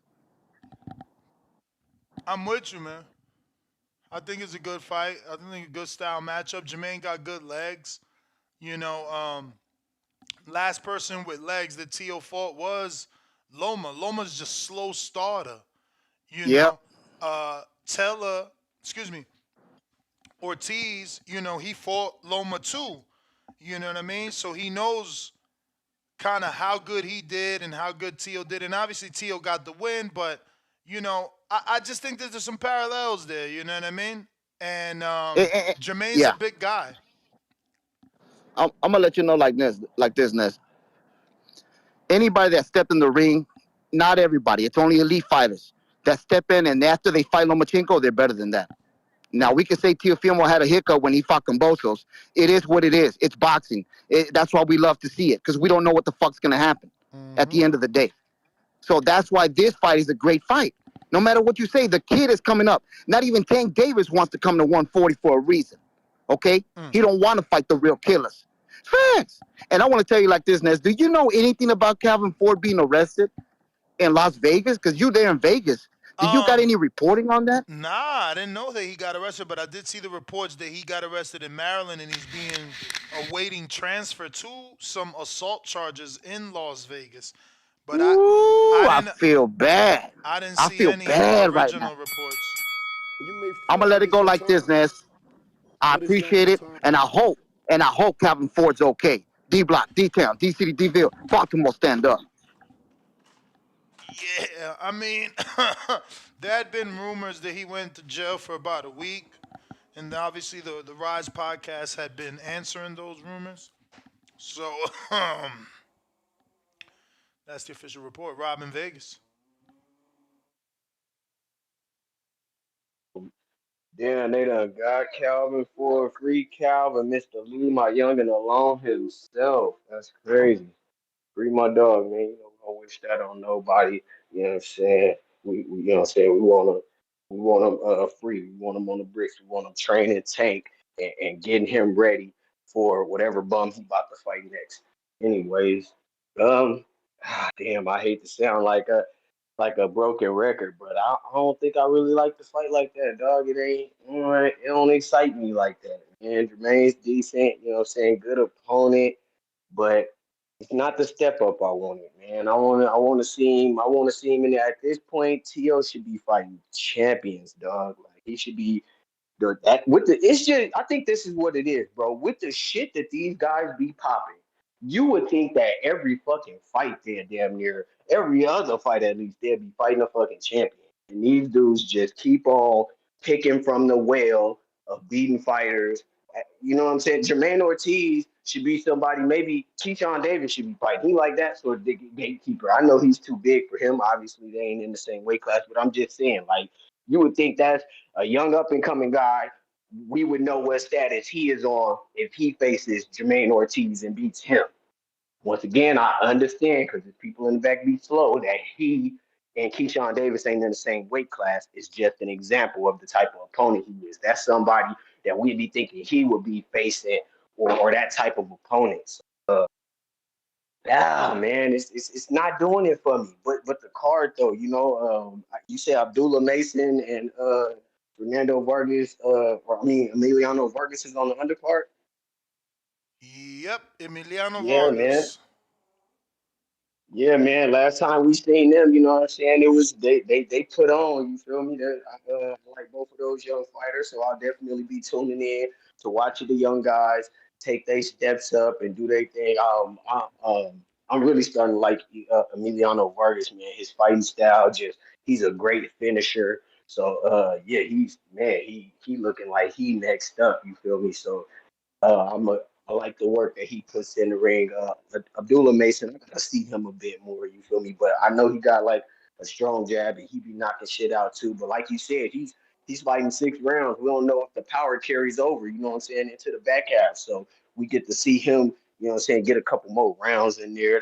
That's good too. But for Tio, as much shit as he be popping, and as much shit as his daddy be popping, I got the best 140 pounder. You would think the best would be fighting the best. I mean, And I don't think champ.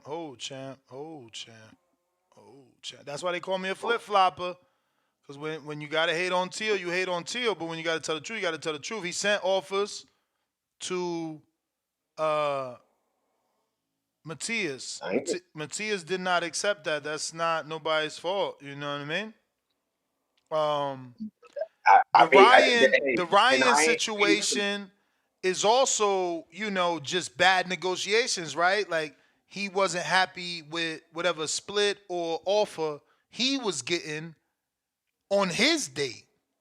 You feel me? Like it's my date of February 8th, but De La Hoya's giving me a 1.5% or stake, whatever the words T.O. used, you could Google them. The point is that he didn't like the business, but he tried to get the best. Then you do got Devin on my show, live in studio, telling us T.O. called him trying to make a fight, but Devin said he brushed him off for 2 reasons. A, he was already in negotiations with Regis, and B, like he said, he felt T.O. was intoxicated.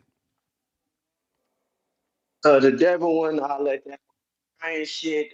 Ryan ain't no champion. So but that's still a good fight. Yeah, man. That's decent and all that. I give you those points. Those are good points.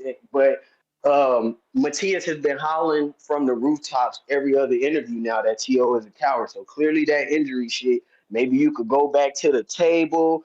There has to, you know what I'm saying? There has to be some tougher opponents. Like one of the guys said, that was a close fight with Sandor. Maybe you want to run that back and see, Bruh, but who really what gonna be happens to signing that? up? Who really gonna be signing up to watch Sandor again?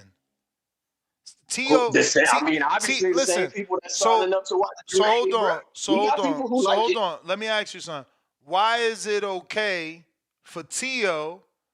to look bad in the Sandor fight, turn around and beat a pound-for-pound fighter, but then Sandor go get 2 tune-ups in Italy and he gets to fight T.O. again just because he looked good the first time?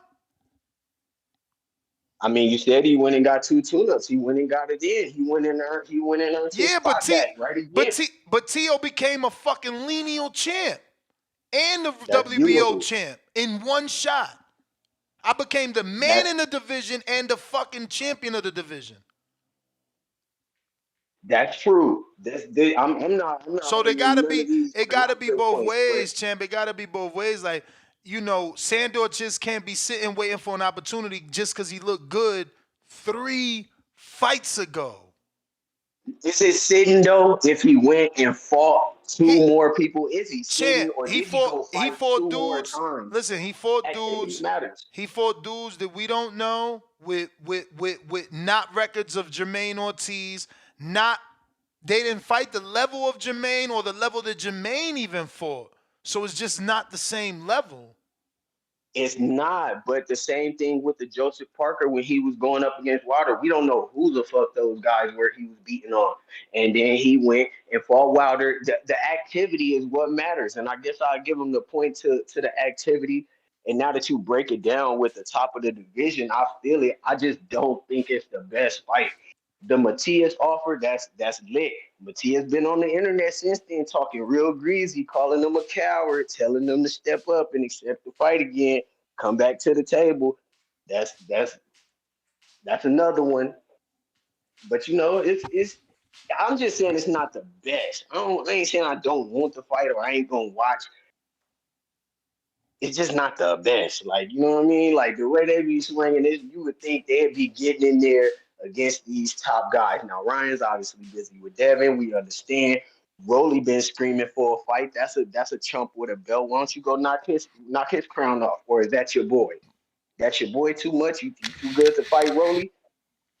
Do we not? Do you think Jamaine Ortiz beats Rolly? Yeah. Yeah.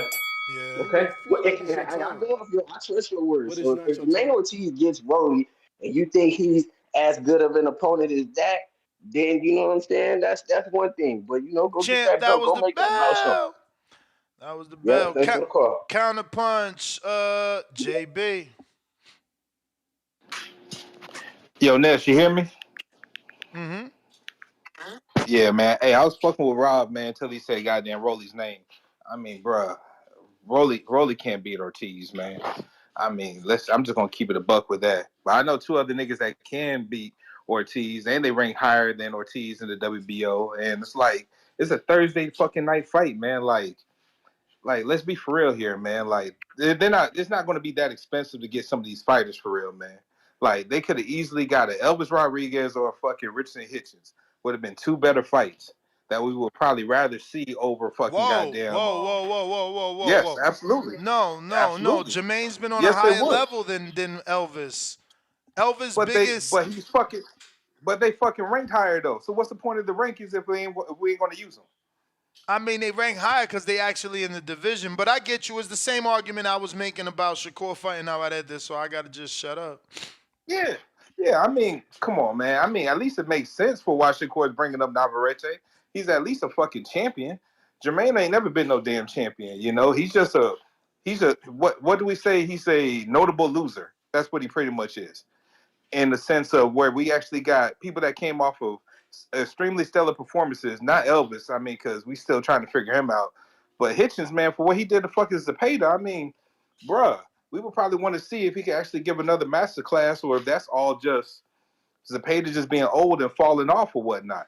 I mean, there's better names that could have been picked for this fucking fight, man, for a Thursday night, man. And we got to stop all this cross the street shit because Teo says he'll fight anybody. Why not Hitchens, man? I wish did we find out what sanctioned body that Hitchens is going with? Is he still running with WBO or I mean, IBF? What the hell is he doing? It certainly sounded as if the fight with Catterall happens, it will be for another sanctioning, not in the IBF. What the hell sanction that is? What's that? WBA some shit? BC. I'm not for sure. BC. That's WBC?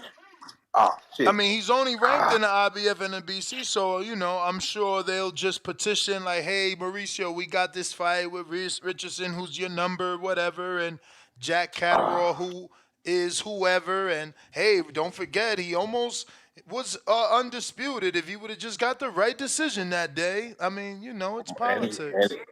And he almost knocked out Linares. Yeah, okay, whatever, man. Fuck out of here, man. Hitch is gonna beat the shit out of Catterall, man. We know that, man. I know what that betting show is gonna be. Hitchens by decision.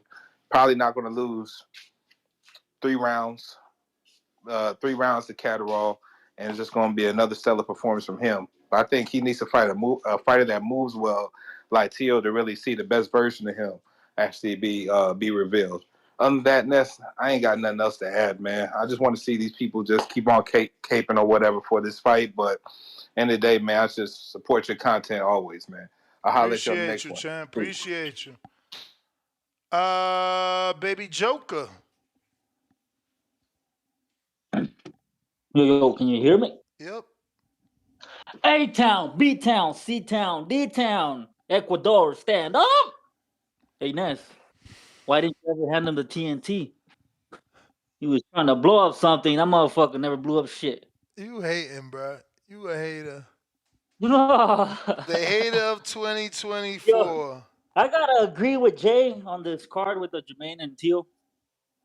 I don't think Jamaine is the goods. I mean, his last fight was who? Antonio Moran? Is that his name?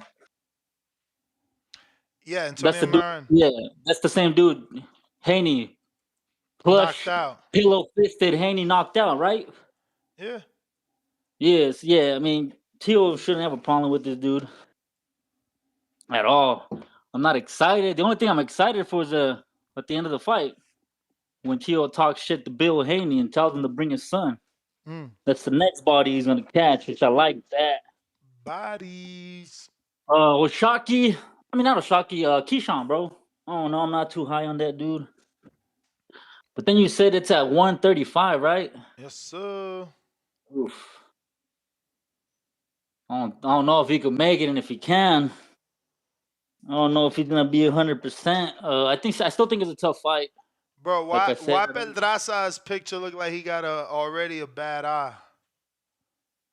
I haven't seen it. That is not I good. think he's missing an entire eyeball, actually. Damn. I'm screen sharing Yeah. it. Let me know, guys, in the chat. Is Pedraza missing the right eye? But Yeah, I don't. Like I said, Keyshawn, bro, not too high on him. I think it's a big step up, though. Really? Even with the 5 pound going down? Yeah, I mean, the skills are there, bro. Pedraza is pretty damn good. Like I said, I'm not high on Keyshawn. This dude needs to come in and fucking whitewash and beat the dog shit out of Pedraza for him to convince me, because his last fight and the fights I've seen of him, I don't know, I just think he's a regular fighter. Maybe I'm tripping. Maybe it's because I'm comparing him with the other dudes like Shakur, Haney, and them. I don't see it, man. I don't see it at all. Jay, you gotta chill out. That Jack Catterall and Hitchens fight is fucking great, bro. I have Hitchens winning, but I don't think it's a fucking beatdown like people were saying. No, Jack Catterall is a fucking very, very good defensive motherfucking fighter. Not so much on offense, but it's gonna be a really tough fight. Is that here in the States, Ness, or is that Yeah, it's in out there? Vegas. What's in Vegas? Yeah, the Teo fight, everything is here in the Michelob Arena. It's a really good fight.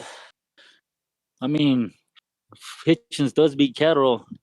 Shit, throw him in there with Haney too. There's a lot of options for Haney besides the motherfucking Ryan. That's it though, Ness. Oh yeah, Ness, you gotta you gotta put something on your mic, bro. You can hear all the time when that shit hits something. Kind of annoying, bro. Oh yeah. Yeah. Like right now, you hear what you're hearing right now. So every time you move, bro, it sounds like it's fucking hitting something. Like right now, you hear something? Yes. No, you don't. Yeah, I did. No, you don't. So, but I might have to fucking screen record it and send it to you so you can see what I'm talking about. So you hear this? Yeah, big time. So you hear this? Yes, sir. So there's not gonna be anything I can do about that then.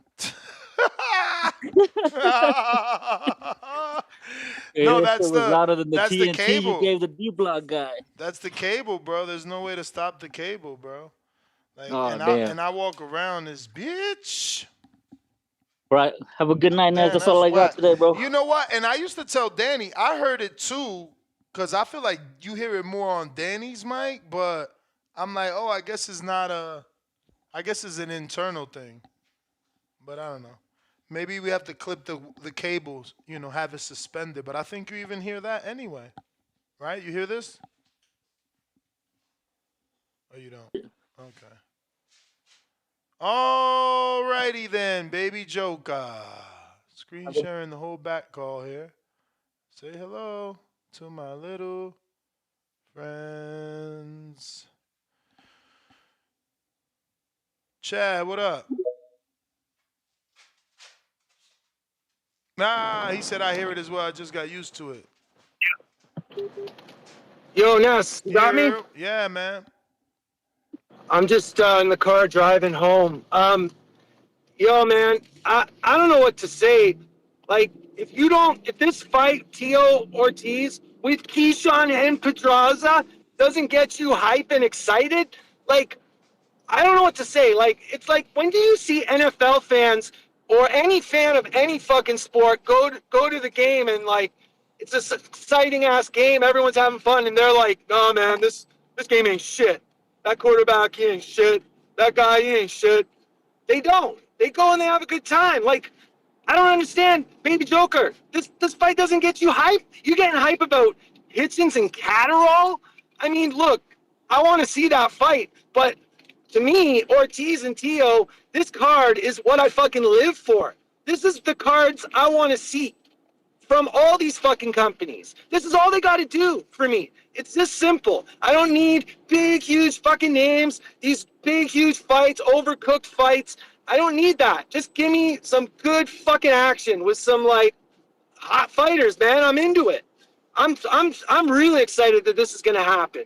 I mean, and the Thursday, I'm with it because I'd rather have a Thursday than 3 fucking fights on a Saturday, one in the UK, 2 and I gotta stay up till fucking 1 in the morning or whatever. No, I'll take 10:30 on a Thursday. No issues there.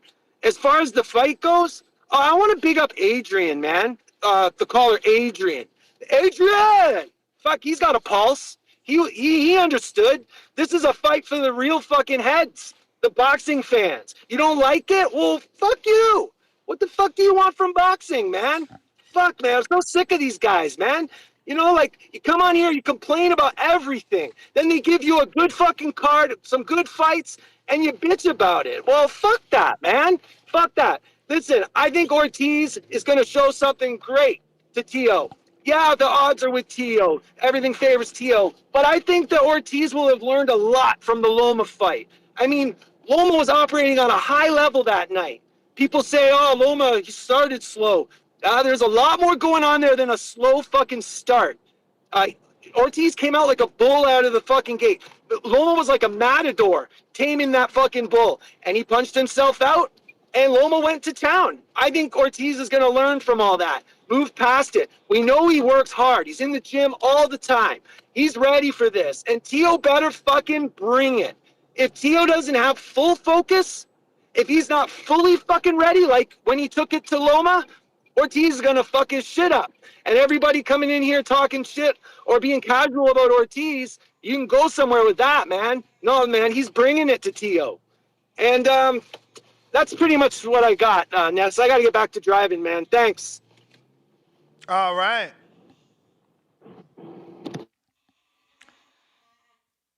Damn, so Amanda Serrano doubling down again? No way. I mean, make the fight. These are subliminals that I'm not even going to say who I think they two. You feel me? Because that's what's been getting me in trouble in my career. But join me here on youtube.com/The Boxing Voice. Actually, not the THA. But this is Serrano, and I quote, I worked hard to get to this level. Never begged or talked down to anyone to get here. I know the new style is to talk about the next one so you can shine, but I missed that memo. I got here without it. All on blessings. Thank you, God. There's a few more coming. The Lord isn't done yet. And she posted her many times winning Women's Fighter of the Year by Sports Illustrated. And she won Fighter of the Year by Lenio, right? Is it Lenio? That must be an L. And Boxing Scene. And a motherfucking TBB. You know what I'm saying? Shout out to the community. Y'all voted her the champ. And she, acknowledged our, mention of her. Salute to the champ. Keeping the lines moving. Nike Hendricks. What up? Shouts out to the Boxing Voice, man. Shouts out Ness, Danny, whole team. Plenty of work. I like this Teofimo Ortiz fight. So Ortiz coming up to 40, right? Yes, sir. Okay. Ortiz get his shot at the belt because I felt like him and Loma at least should have been a draw, but I mean it was that close. But me myself, I felt like him and Loma should have been a draw. Loma stole his undisputed shot. But it's crazy because I don't know if you remember this, when BH was working with Jamaine. I mean, of course he wasn't, like training him or nothing. He just, giving them pointers or whatever. I think T.O., he's gonna lose because he's gonna overlook Ortiz. And he gonna be with all this extra shit. He a small dude. He coming up from 35. I've been at 40. He got to get acclimated. I'm the champ. I beat the undisputed champ. I can see T.O. with all that shit. And Ortiz gonna be focused. Ortiz gonna beat him, and that's your unification bout right there with Haney. Ortiz and Haney right there for the WBO in the ring and the WBC. That's the unification bout right there. And Keyshawn versus Pedraza, come on, man. I don't like it, Ness. I don't like it. Not one bit. Hell not. Not as much shit as Keyshawn talk. Pedraza is for somebody who's just starting out. Like Keyshawn been on the stage. Like I wouldn't say big stage, but you know he been here. Like he been on the scene. Ain't no way you should have told your team, no, I don't want Pedraza. Give me a young, hungry lion. Somebody like, hell no, man. He talked too much shit to be the businessman, to be fighting Pedraza. And yes, Ness, that looked like a glass fucking eye. So you fighting a man with one eye. Come on, man. I don't like it. I don't like it. Keyshawn's starting to look crazy. It seems like this fucking Shakur team showing their hand. Like earlier, Bernie was talking crazy, man. Talking crazy, talking about Crawford didn't go out in the media and do interviews because they was down to him. Like then he said, what the fuck you think they doing to Spence right now? Like, oh man, this shit is crazy, man. Boxing, man. Hopefully, we have another great year of boxing this year, 2024. We can't start off with this bullshit. I'm pushing for better shit. I don't like this Pedraza fight. I'll take the T.O. and the Ortiz fight, but not that Pedraza fight. Hell no, man. That's not even co-main worthy, man. At all. Like that should be free TV. And then you got to pay for the ESPN Plus. They should just be showing that shit. Just download the ESPN app and you can watch that fight. Because ain't no fucking way you should have to pay a subscription to watch that. Like, hell no. And they was talking about Haney and Regis didn't deserve to be pay-per-view. I mean, it ain't pay-per-view, but shit, you paying a subscription, so you going to pay to view. So basically, it's pay-per-view. So shit, hell no, man. Hell no. I don't like it. Keyshawn, step the game up. That's my call.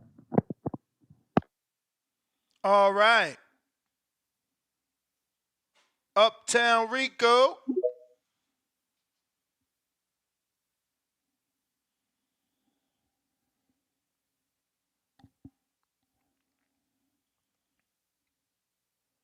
I got Rider of the Storm with the $10 super chat. Tio by KO. Pedraza reminds of that girl that, no, excuse me. Pedraza remind of that girl all the homies hit. Shh, dude, terrible. She's only good because everyone hit. But don't be that sucker who get her pregnant. Hopefully Davis don't become that sucker. Be careful, Davis. Yo, he terrible. Horrible analogy. I love it. Matt bet $5. Second dose, Ortiz. Why you say second? This your first, Holmes. But second dose, Ortiz dissects the Honduran. Keyshawn decisions the old, drained Puerto Rican. Tank Boxing's Messiah. Tyrone the Great, $5. I don't know if anyone at 140 can keep Sabril off them with their power. Tio has not got a KO since he moved up to 140. Good stat there. A lot of people have been picking Tio by KO. And then he comes back and says, retract that last super chat, $2. Campa got stopped. But Campa's not on that level of the other people that he fought, like a Sandor and a Teller or a Jamaine. We got Mike 7. Ness, what's Devin's Padman IG, the one with the glasses and braids? And what boxing gym would you recommend to an MMA fighter? Oh, Lord. MMA fighter. I mean, Oh, what boxing gym would you recommend to an MMA? Yeah, certainly Capetillo's. He's already got very high level MMA fighters going in his gym, so you might be more comfortable there. And he's got success helping MMA fighters on the stand up game. But I would say Ibn Kaysen, man. I love Ibn. Ibn needs more opportunities. I think he's a phenomenal coach. Jonathan Lambarena, $5. Let's be real. If Ortiz was fighting Haney or Tank at either 140 or 135, everybody who called in would say it's a great fight, saying he beat Loma. Laughing out loud, rolling on the floor face. Mike 7, $2. Ness, can you answer my super chat above? I did, Mike. Sorry I didn't get to it sooner. James Benitez, $2. We would rather see Tio versus Gary Antoine Russell. Man, I don't know. I guess I've been trying to get Gary every day. I'm hitting up my peoples every day for that. Mabet, $100, $5 super chat. Some said Ortiz beat Loma and Loma beat Devin, but Ortiz is trash. Toot, toot, toot, toot. James Benitez, $2. So, one-sided fights are good for Thursdays? Chad, shut the fuck up. Oh, excuse me. He said, Chad, fuck out of here. Optimus Prime gifted 5 memberships on a Thursday night, which means you get to join us for the betting show tomorrow. Shout out Optimus Prime for showing love, man.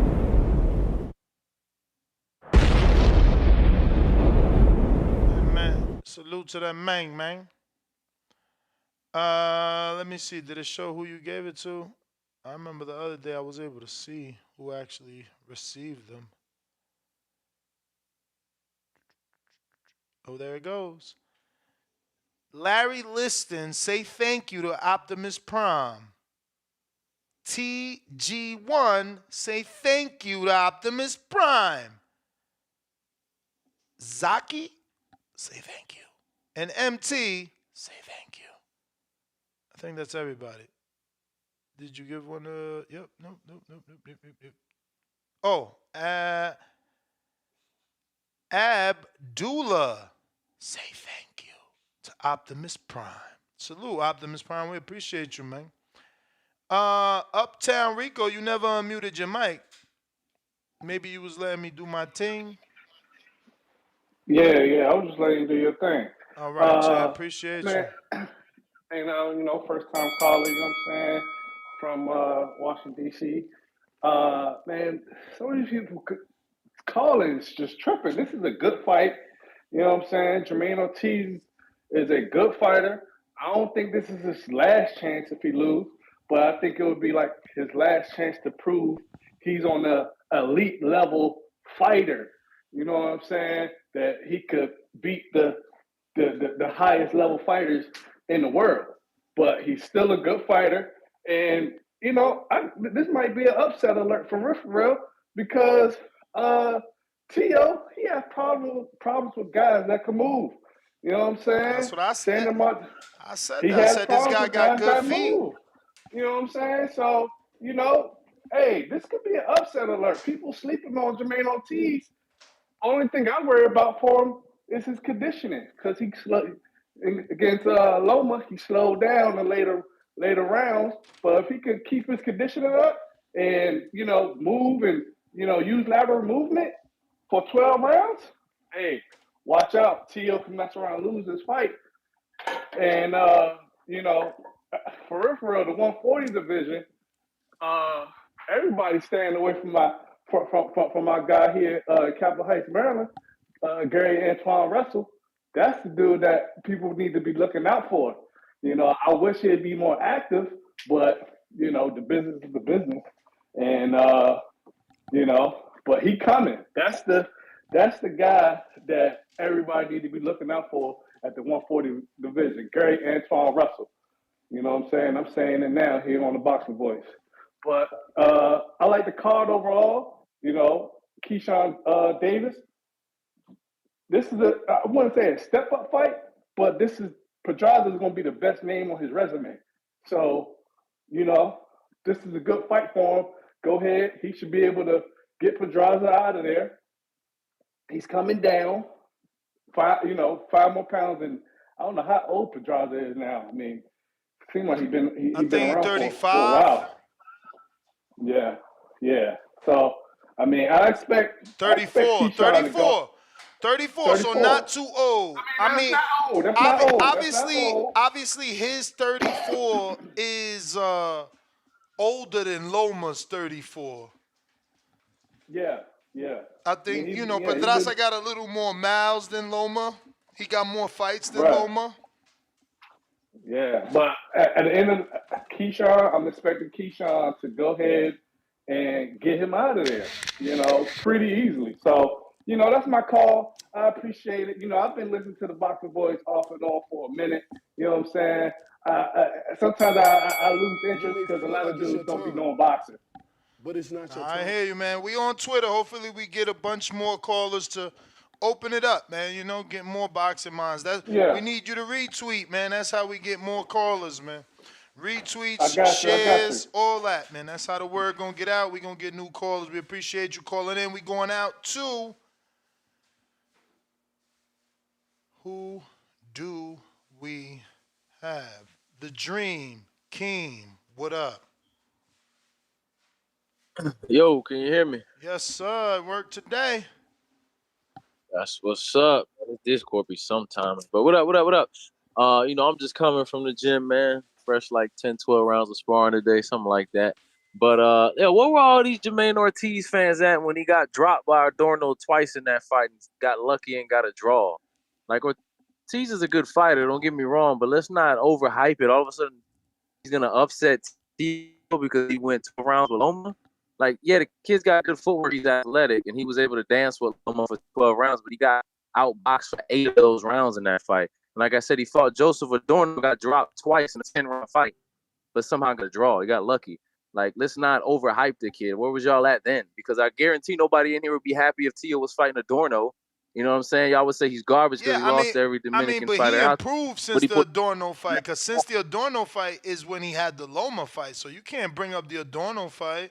But I'm saying the Loma fight, I give him credit for going 12 rounds with Loma. He was nowhere near winning that fight. Like what he came out strong the first 4 rounds and lost the next 8 straight. And I don't even know if he won the first 4 just because he was aggressive. Like, he's got great footwork. He's athletic. He's a good fighter. But everybody's overhyping the shit out of Ortiz off of a 12 rounds with Loma.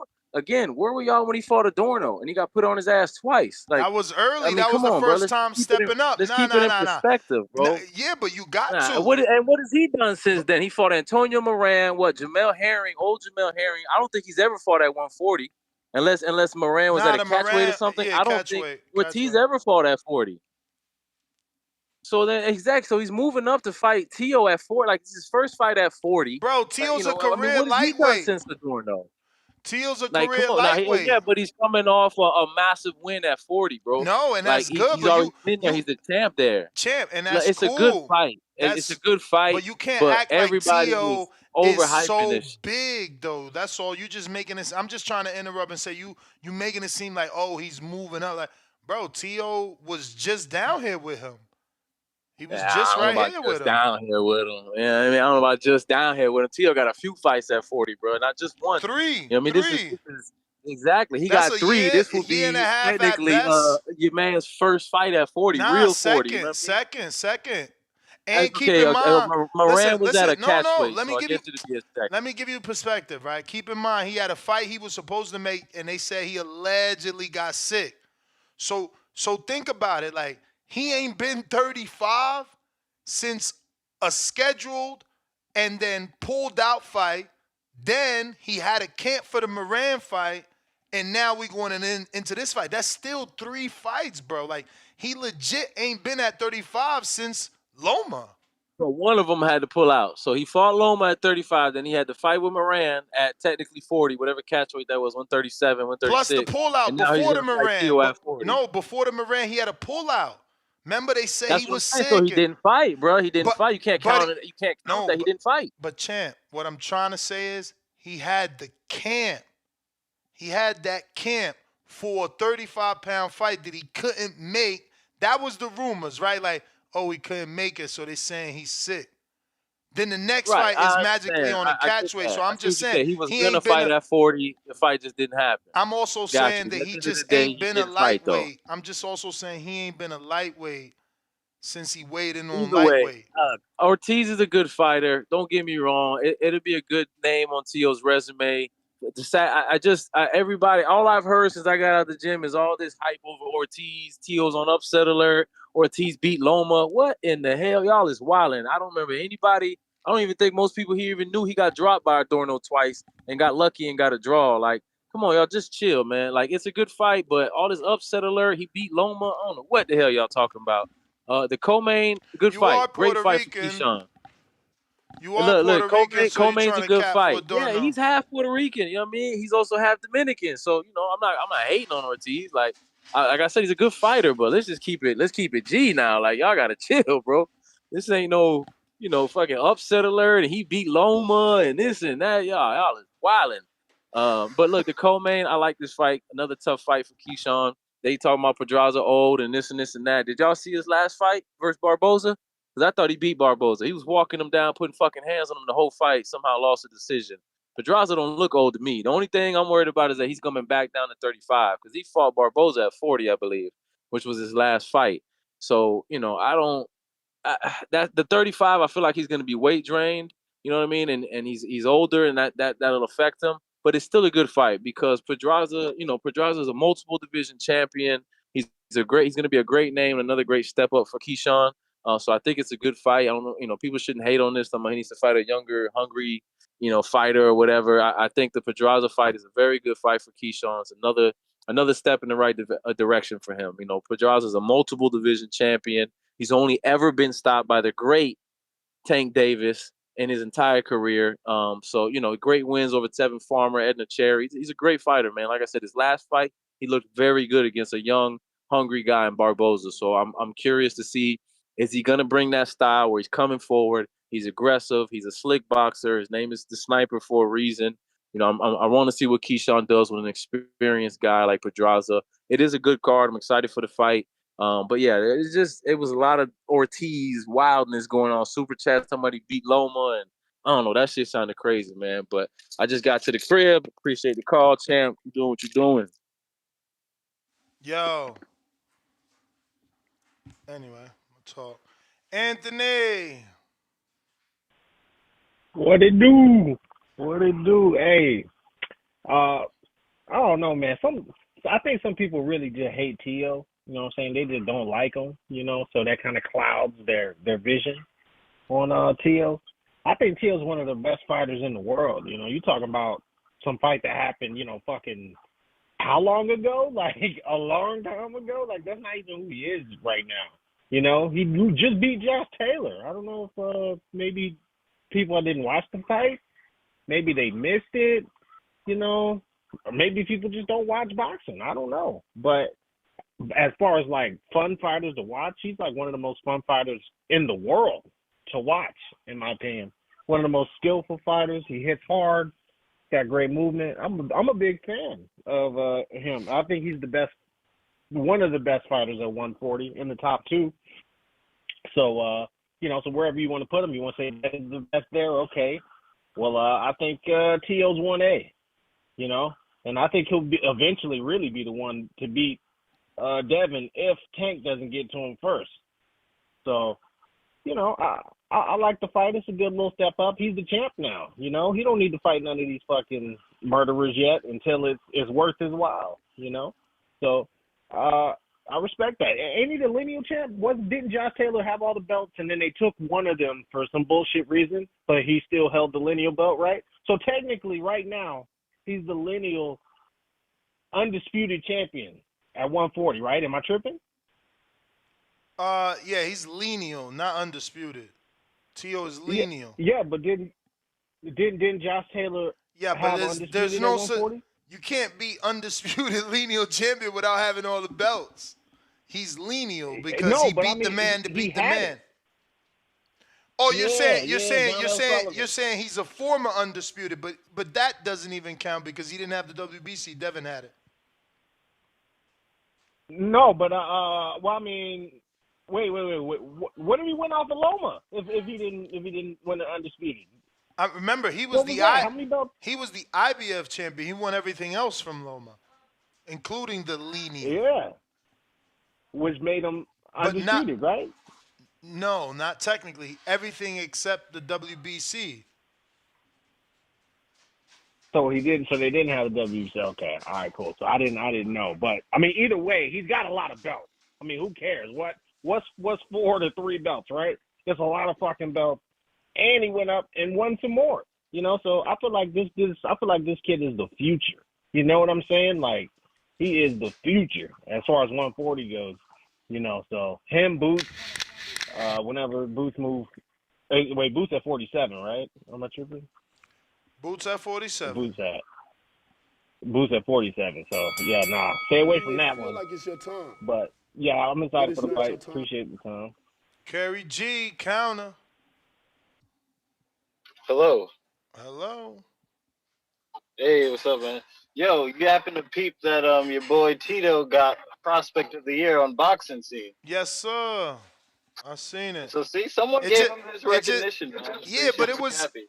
bittersweet. It's like, yo, a community that I've cultivated with my own hands for fucking 12 years can't see what Boxing Scene could see. You feel me? It hurt. It hurt.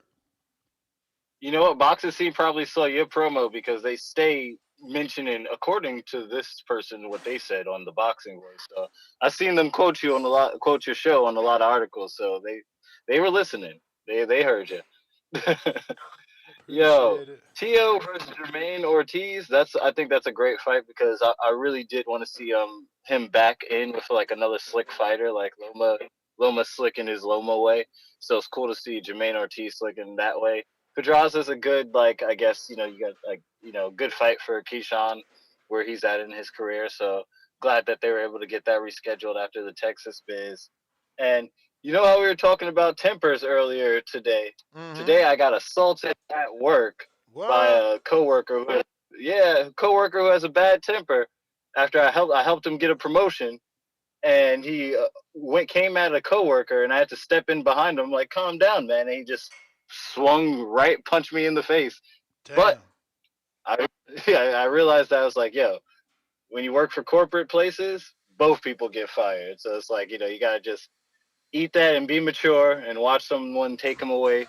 He fought the cops on his way out, so it's like I was like, man, I ain't pressing charges on you. You got a lot to deal with. You assaulted an officer, so enjoy that. But let that go to show, listeners and boxers, do not let your temper get the best of you. Channel your violence if you're a boxer. Channel that shit in the ring. Get it out in the gym. Don't throw your life away for perceived values about manhood and shit like that. It does not pay. But that's my call. All right, Kerry G. Appreciate you, man. Up next. Chad, I see you back. Let me make sure. Chad. Did you send a contact? Let me check over here. I got James Benitez, fat $10 super chat. Why don't Keyshawn move up? Does he plan on only rising Shakira's belts? I don't know. Yeah, rising Shakira's belts in the air his whole career. Yo, y'all be mean, bro. He says Key needs to move up and make some noise or be a career sidekick to Kerr. I think you're Russian, right? It's very early in his career. They just starting to get him the right names. He's going to get this former world champion. If he looks good, I think doors open. The belts are starting to become vacant, obviously with Devin relinquishing them all now, things are going to get cooking in that division again. There's no rush, man. There's really, really, really no rush. Just because he's in the division with Shakur doesn't mean he has to share a title with Shakur, because at the end of the day, Shakur is already a 3 division champ. Keyshawn has a lot of ground to cover to catch up to Shakur. So rushing to have a title while Shakur has a title in the same division, that doesn't really matter. This is Shakur's 3rd division becoming a champion. Chad, counterpunch courtesy of James Benitez. Oh shit! All right. Look, I want to address the caller 2 calls back. I didn't catch his name. I mean, he started out way out of pocket, and man, right away I put my $5 up right away.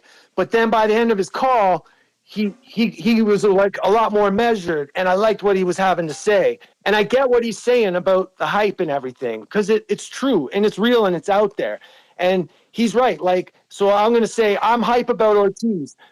What was that? Is that you? Yeah.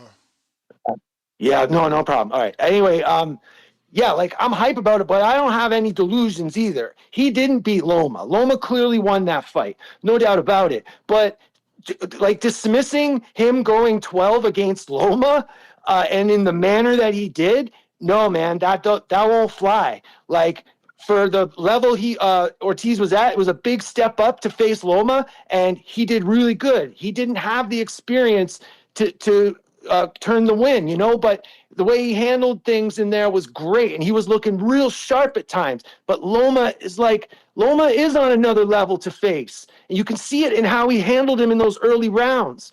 And I feel like I said earlier, Ortiz he went too hard in the earlier rounds, but he was following a great plan and executing beautifully, and he gassed out. So that's what I'm saying. Like, I'm hoping they can make the right adjustments against Teo to avoid something like that happening this time. But Ortiz, it's more than an eye test, man. 12 against Loma, and he looked exciting. He was exciting in that fight, man. So trying to say like, he wasn't shit up the back 6, blah, blah, blah. No, man. That fight was hot. He looked good. And I'm excited that he's in a fight now because we've been waiting now since that Loma fight. Waiting. And it's exciting that we waited this long and we're getting a good fucking opponent. We're getting one of the greatest opponents he could fight at 140. So, I mean, who else is doing that? Most of these guys, they disappoint us. They fucking fail us. They're not in there, and when they go in, it's a real fucking shit fight, like a real shit fight. I mean, as far as Keyshawn with Pedraza, I get it, one eye, whatever, haha. But I believe Pedraza's bringing experience to the ring for Keyshawn. It's a solid fight. And look, he's a prospect. Like, there'll be more fights. That's the idea. Like, we can't make these fights like diamonds. He's a prospect. He should be in there 3 times a year, fucking 4 times a year if he can. Like, he's got to be in there. It's not going to happen. But my point is let him fight Pedraza. Let him stay active. Let him do something. I'm sick of I don't want to sit around on TBV arguing and fighting about who he can fight for months on end. I want to see a fucking fight. So he'll fight Pedraza. We'll see how he looks. We'll see what Pedraza brings, how he handles it. Yeah, he should put him away. And then let's move on to another fight, hopefully, and let's see Keyshawn develop. I personally think Keyshawn walks it like he talks it. Like, there's not a lot of guys that can talk the way Keyshawn talks. Let's be honest. Like, he reminds me of Thurman in a lot of ways.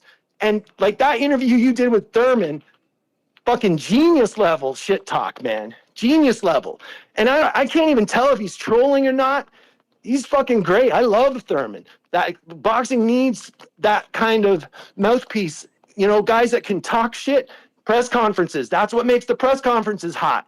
It's not like a 2-second slap in the face. No, man, it's the back and forth, the endless shit talk, and laughing at these guys trying to, just go at each other. That's what I like. And to me, that creates the real hostility too, man. The genuine hostility. But yeah, I'm excited about the card, and I'm glad that at the end of that call, dude seemed like, yeah, he gets it. Like, Ortiz is a good fighter, but I think we should be excited to see him back in the ring, and I don't think he's going to disappoint. So that's pretty much what I got for that, Ness. All right, champ. Appreciate you. Don't forget to hit that thumbs up button.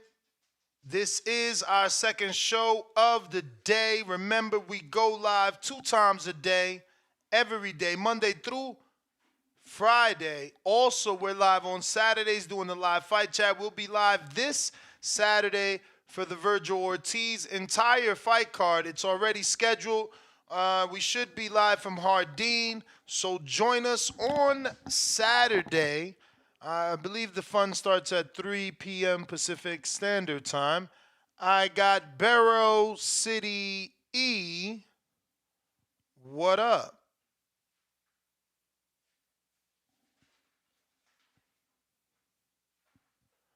Counterpunch, James Benitez.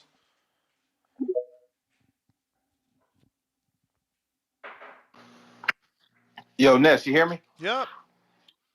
Man, Chad's still dead ass wrong, man. Ortiz is not a good fucking boxer, man. I think Keem the Dream, the only one that sees it the way I see it, man. Or Donald's gonna get his ass whooped that fight, and people giving him credit for goddamn mediocre performance against Lomachenko. But Ness, man, for what I counterpunch for, Keyshawn, man, like Chad said, man, Keyshawn's a good used car salesman and everything. He talks a good game and shit like that, saying that he's really up next at 135, saying that he could beat up the likes of Frank Martin and shit easily, who people in the community allowed him to slick talk and make them believe as well that he's that good of a fighter. And then he comes out fighting Pedraza that they had to bring down the weight. That's bullshit, Ness. That's bullshit. And to be honest with you, man, it's bullshit. Because I mean, if Keyshawn was on any other network or whatnot, being a former silver medalist, all his fights been on fucking TV on big stages or whatnot, he would be actually competing for a title championship. If not, you can't lie. If he was anybody else, Ness, calling him a fucking cheerleader. Am I right or wrong? You'll be calling him a career side chick or a sidekick, whatever floats your boat. Am I right or wrong? You are wrong. Get the fuck out of here, Ness. Let's be real here, man. I mean, Keyshawn actually does look like he's bigger than Shakur, man. So it would make sense that they don't clash. Because other than that, isn't he older than Shakur, by the way, or are they the same exact age? And how long is he really going to wait at 135 to get his chance to hold the belt? Because doesn't Shakur want to undispute at 135? So that's about what, 3 years? So when's Keyshawn going to really get his big fucking fight? What, 2027? That he's actually going to campaign for a title? Has So what Schofield? we going to do? Has Schofield gotten his big fight? Has Frank Come gotten on, my his big nigga. fight? Come on, my nigga. Like, Schofield will definitely get a big fight before goddamn Keyshawn if he's willing to stand in It's the shadows arguable. of You know Fort what? I Stevenson. won't even lie to myself. It's arguable that Frank already had his big fight with Michelle. Yeah, and that was a big coming out party and everything. That put him on the big stage. When is Keyshawn really going to get his for all the shit he talks? Because me personally, he's just another nigga that just runs his mouth, just like Keith Thurman. It's Because Keith probably Thurman, after well, this all the fight. shit that man, fuck out of here, man. I'm not buying that shit. You know what? You know what would impress me better if they would have gone ahead and lined them up on the Top Rank Network against Raymond Murataya. If they would have given me that right there, I would have believed that, okay, they're going to actually do something with Keyshawn. Because how many 10-round fights he had already? What, 4? I believe. So he should be ready. He should be groomed enough right now, unless he's still developing like Abdullah Mason, as you say, is developing to be a better boxer. Either way it goes, man, Keyshawn ain't the fucking goods, man. And don't be surprised to get upset, man. That's what I'm saying right now. I'm just going to stand on it. Anyways, man, shout out to you. I'm out. You may feel like it's your time, How you gonna say that man ain't the but it's not your time. goods? Borough City E, I don't know what you got going on, but since this morning, the invite is sent. You got to accept. Tip Bellis, holla at us. Yo, yo, yo, yo, yo. Can you hear me? Can you hear me? Yes, sir. Caller of the year shit, man. Let's get it. Yeah. Every time this nigga Jay Benitez call, man, it's like that. It's like Charlie Brown, bro. My mic just goes wah wah wah wah wah. It's like, bro, why do you keep calling that? Like, you're not gonna win hater of the year with these type of performances, bro. I'm sorry, you're just not. But let's get to the real, man. Look, it's not that nobody thinks Jamaine Ortiz is a bad fight for Teofimo. Listen, it's not a bad fight. I just think the timing of the fight is all wrong. It's just the wrong timing for the fight. Like, Jamaine just hasn't consistently fought that level of competition to where I can really say, as of right now, yeah, he'll upset Teofimo.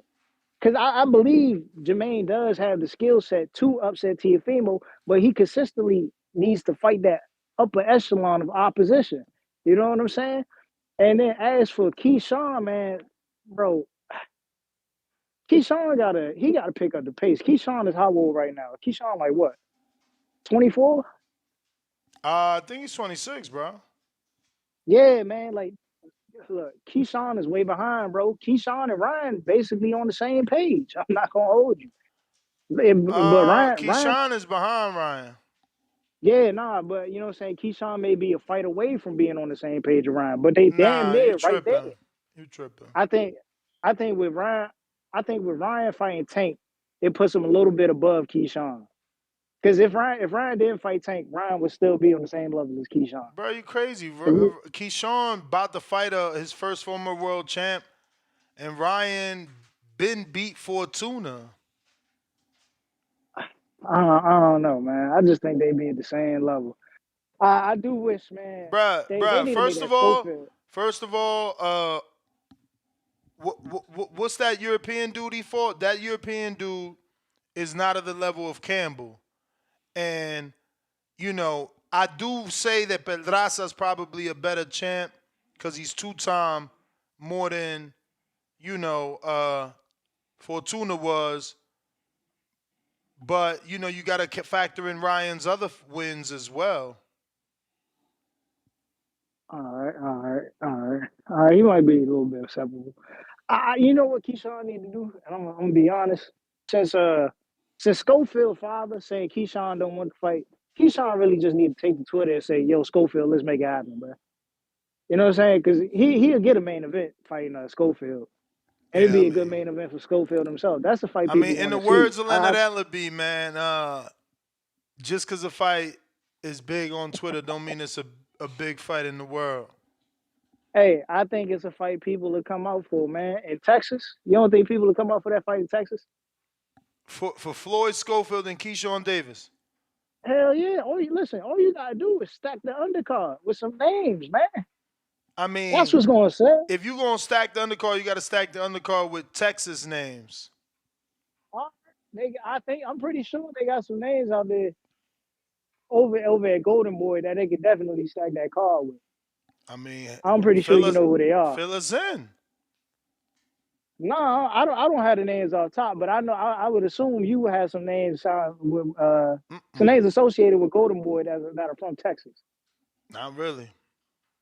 Man, I would have to go over it then. But yeah, I think maybe down the line, you know what I I'm saying? mean, they could put can happen Jaime. soon. They could put Jaime, but he's nobody's co-main event. I don't think. But Yeah, Jaime not co-main. Nah, that ain't happening. they could put Cepeda, and that's only because he's Mexican. That doesn't, I don't know. I don't know anybody that's like on Golden Boy that's from Texas. Oh, Tananana, but they got rid of him. Mm-hmm. Damn, that's kind of crazy. Shit, they should have signed Oshaki. They could have put Oshaki on the card. Yeah, fuck it, man. It is what it is. Then. But yeah, look, Jamaine Ortiz, man. In this fight, Jamaine is going to do good enough to where he's not going to catch any flack for his performance. He's going to have a good performance, and it's not going to be something that we're going to like throw him away for. Like we definitely going to keep him around for this performance, but it's just not going to be a fight he's going to win. You know what I'm saying? Like we going to praise him for giving Teofimo some good work, but he's just not going to win the fight. That's my only problem with it. All right, Ness. All right, we got. You may feel like it's your time, but it's not your time. D-Mac, $2 Cash App says, would this be considered a tune-up fight for Tio? Bro, let me tell you. I think I'm at the point where I can't even use the word tune-up. I didn't know that could be offensive to some. So, nah, this ain't a tune-up. Nope. Leo, what up? Counter. Maybe H-Town. Ness. Can you hear me, Ness? Yes, sir. Man, we're going to have to start getting an age requirement to call in, man, because these guys in these 20s are fucking idiots. Man, talking about it's a fight on a Thursday night. Who cares? Bro, Thursday and Friday night were boxing night. Those were the nights where you saw the wars. Saturday, you only got to fight on a Saturday once every every 2, 3, every 4 months a year back in the day. These people spoiled. They think you're supposed to get a super fight every fucking month. Not the way it works, man. I mean, we do got enough fighters, technically. Technically, but you know how the business of boxing is, man. Second of all, they're throwing away Jamaine already because he had one loss to a once-in-a-generational talent. Loma is once-in-a-generational talent. You lost to Loma. Yeah, but someone else... People, he's trash. Someone else is saying that he should have lost to Adorno. He got dropped twice in a 10-round fight. Man, okay, yeah, and Floyd should have lost to Castillo, and Floyd should have lost to Maidana, and they're trash. So Floyd trash now too because he should have lost. No, right? but if you're the person that thought he lost that fight, and then you watch his next fight and he beats Jamel Herring, then he loses to former champ Jamel Herring. Yes. Exactly. Then he loses to Loma. Then he misses weight or gets sick and cancels the fight. And then he fights Antonio Moran, who Devin stopped and looks not the best in the eyes of, boxing fans. Yeah, but did he get the win is the question. Oh, wow. I mean, I wish it was that easy, though. I wish it was that easy for the people that because what about the people like, oh, yeah, Devin lost to Loma and like. Yeah, but see, hey, Ness, this is my point. With boxing fans, they want every win to be a dominant win. That's not the way the shit works, bro. But, hey, all these guys are top fighters. They didn't make it to where they're at just hanging out. These fucking people are crazy, man. What the fuck is wrong with them? It's like they never seen boxing. It's like they just started watching boxing when Tank got popular. It's crazy, man. It's crazy because that's like you saying, oh, Leonard was trash because he had lost. Julio Cesar Chavez Sr. is trash because he has losses. If you got losses, they're trash. That's crazy, man. You're throwing away a fighter who's 17-1. And his one loss is to a one-in-a-generation talent, bro. That's fucking crazy. So now we're going to say Spencer's trash and he ain't going to be good no more either because he lost to one-in-a-generation talent. They are saying that already. You know it. They're telling him to retire. It's crazy, man. I mean, bro, how in the UFC you got a guy with 16 losses still headlining a pay-per-view? Yeah, man. That's the one up they got on us. They don't throw their fighters away. We it's everything you saying. We critique for not taking the fight, then we critique when you took the tough fight and you lost. We want you to be perfect. And then you got these people talking about, oh, Teal don't want to fight nobody. Teal sent an offer out to Ramirez, sent an offer out to Matias. He called Devin. Devin didn't take him serious, but he called him. The call was made. And you over here talking about, well, Teal don't want to fight nobody. Hey, don't call the show and say some stupid shit like that. Just call the show and say, I don't like Teal. Just say, I don't like Teal, just how you say, I don't like Devin. Because them boys are putting in the work. Even Ryan is putting in the work because he's trying to fight people. My only complaint with Teal is he should have took the Ryan fight. He wants $20 million. They're guaranteeing 1.5 and part of the gate. And if they sell anywhere near what Tank and Ryan sold, they sold $22.8 million at the gate. So they're going to give, let's say they sell $17 million. Yeah, but that's going to be tough, bro. I mean, do we have any, I mean, you would have to Google that, bro. Like, what all Spanish pay-per-view has an all-time gate? Like, the best one to think of is Canelo Chavez. They did like 1 million and something on pay-per-view. I'm sure they had a great gate. But these ain't only Spanish kids, man. These are Spanish American kids. You got kids. You got people in their 20s that like these fighters. I don't know. Americans. All I'm saying is I don't know that they can reach that demo without. I mean, that they can reach that the numbers of Tank and Ryan without the demo of Tank. Like they Do only you got think they could sell at least 600,000 on pay per view? At least 600,000, Ryan and Teal together. bro. I can no longer give pay-per-view predictions, man. That's what ruined my relationship with Earl. These people don't appreciate, an honest opinion, especially if But you're let, wrong and it does better. You know, let's if say I say no way let's they say doing 600 and then they fucking do 600, I'm a hater for life, and they never want to interview. This shit is crazy. I'm trying to tell y'all, this shit is crazy. yeah, but okay. Let's say this, Ness. Let's say that they sold 600 between both of them at $65 a ticket. That's like what 36, 36, 40, 42 million somewhere around there. 42 million in sales of pay per view. And and I don't know, Teal wants 20 million, man. He could have came close to 20 million if he would have took that fight, because I think they would have sold at least 600,000. Because people are underestimating Ryan's popularity, man. Ryan's Where are fucking you popular. hearing? Where are you hearing the T.O. wanted 20 million? That dude's crazy. That he's always wanting crazy numbers.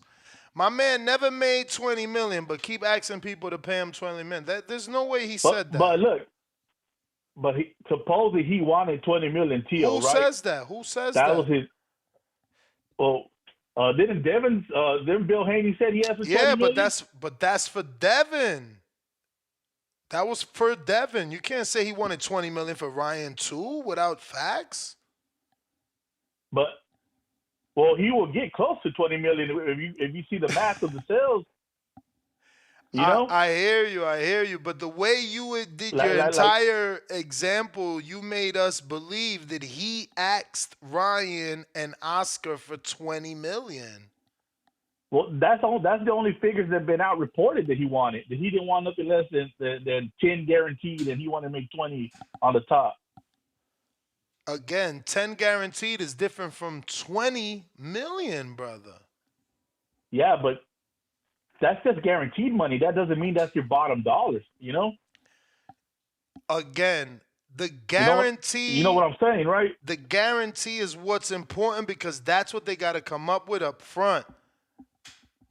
Yeah, I The know that. back end don't even matter because if the pay-per-view flops, nobody gets no money. I, I think that he should have took the Ryan fight, that he would have got close to at least 20 million out the gate and everything. Because I think that fight sells because I they're don't know popular about that, man. with Bro, they're Ryan's popular with Gate, two listen big to me. demographics. Listen to me. Ryan's Gate, the fight before Tank was only 1.7 million. I know, but we talking about Ryan's new gate is going to be now that he's been walking around with Floyd, now that he did fight Tank, now that he's talking more and more and more about all this, Jesus Christ and all that. You're going to have people wanting to tune in. You know that gets people to buy tickets. I mean, you can't go back to the past with them, man. We're moving forward from Tank on up. He just fought a nobody, and he did decent numbers for fighting a nobody, a quote unquote nobody. What numbers, bro? We don't even get anything released for that. It was a DAZN only fight. Yeah, but didn't they sell out the arena? I don't even know, bro. I don't even know. You may feel like it's your time, but it's not your time. I mean, it was a good fight for him. I just, you talking big business when look, there's a possibility, right? Ryan had never done that type of business without Tank, and maybe Tio hasn't never done that type of business without Ryan. Who knows, man?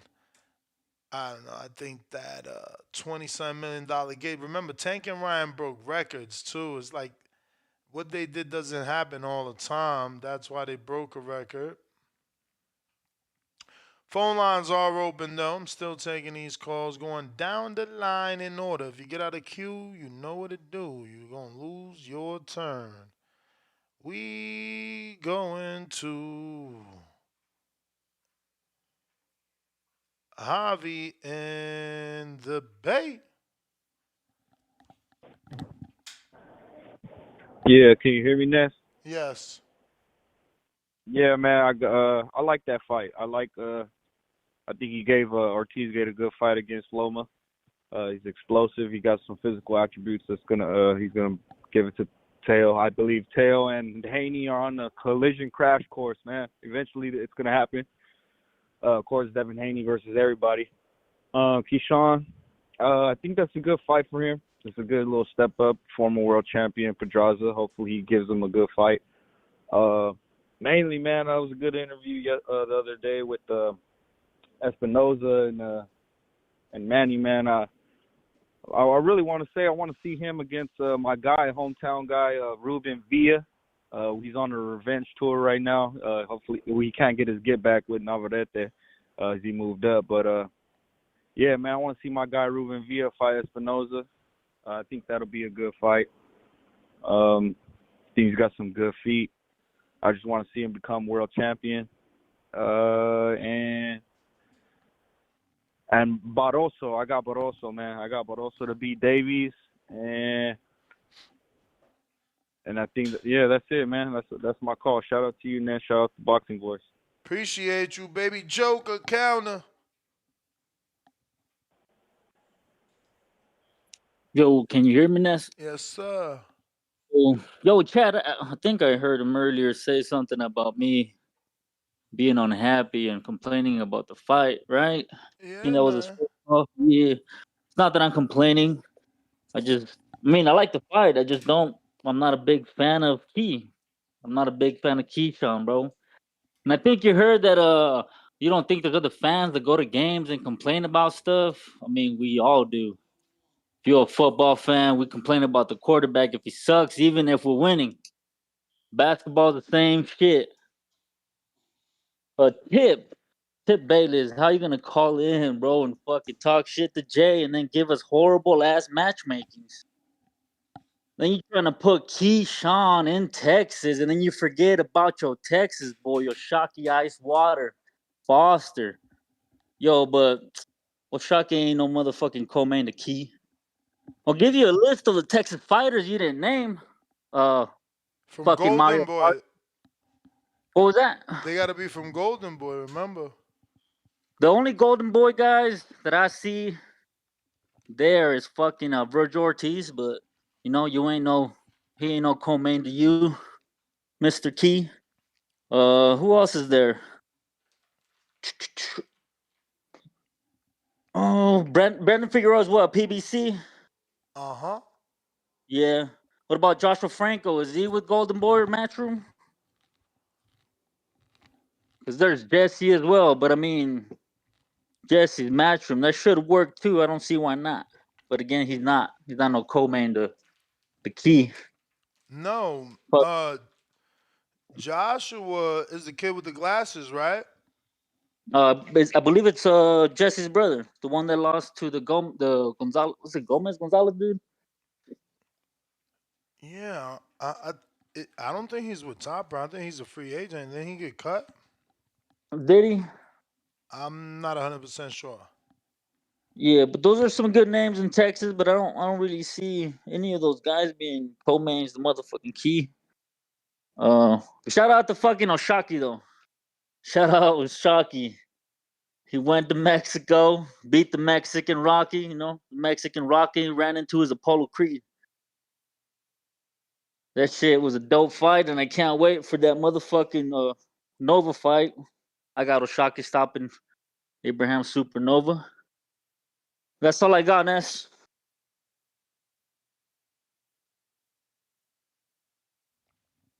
All right, bro. See you change that avatar. Borough City E.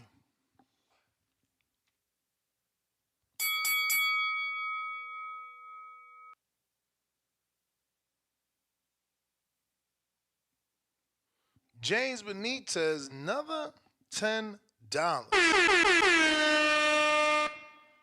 Tip asking you for an SOS. Why Keyshawn in Texas so Barbosa, Ramirez, or Virgil will co-main with Tip's logic. Tip, I can argue you were right and tell you why Schofield Davis is a Tulsa fight. Tulsa fight. Tulsa fight.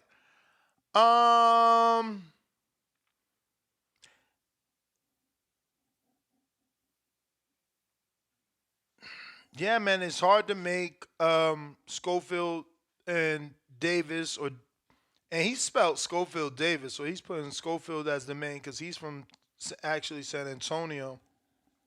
Keyshawn's all the way from Norfolk, Virginia. There is just no way. Like the last caller said, there's no way Virgil gets on that undercard. The only way to make that work is as a co-main to Oshaki the champ, because he's from Houston. But now you're asking, one dude to come all the way from fucking Houston and the other in San Antonio. Barrel City E, what up? Yep. Yo. You Yeah, finally man. made it. Damn, my bad, man. I kept getting tied up, but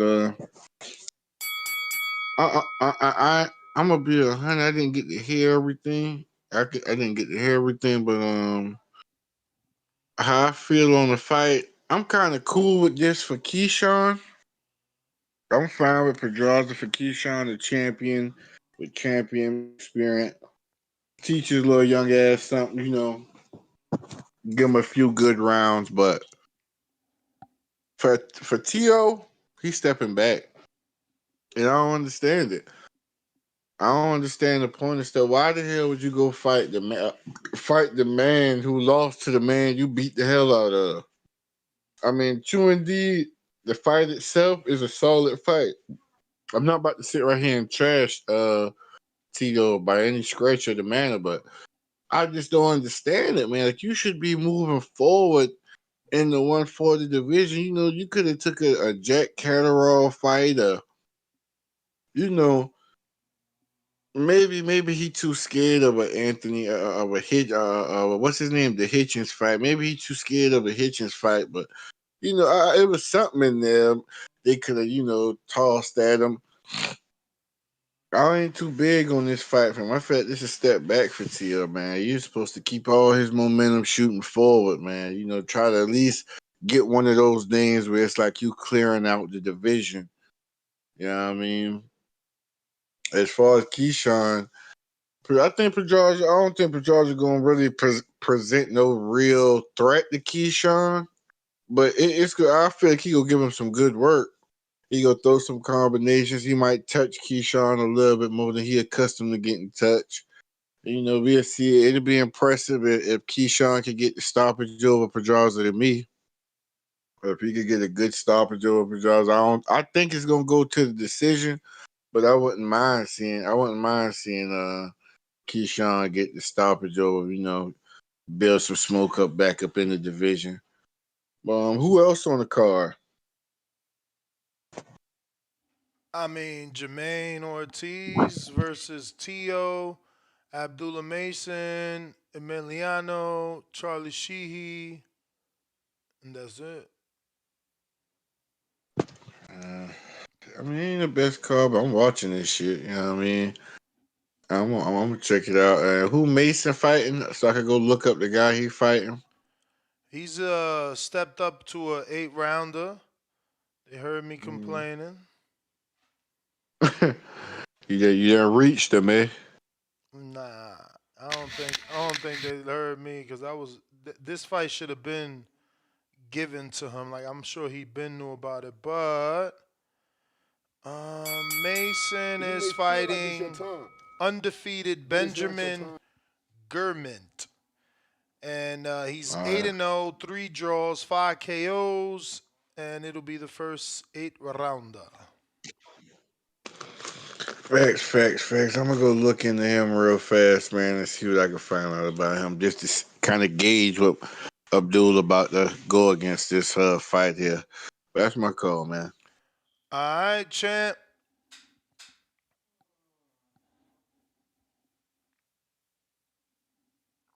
Chad, I don't see anything, my brother. There's nothing there, player. Yo, Ness. You hear me?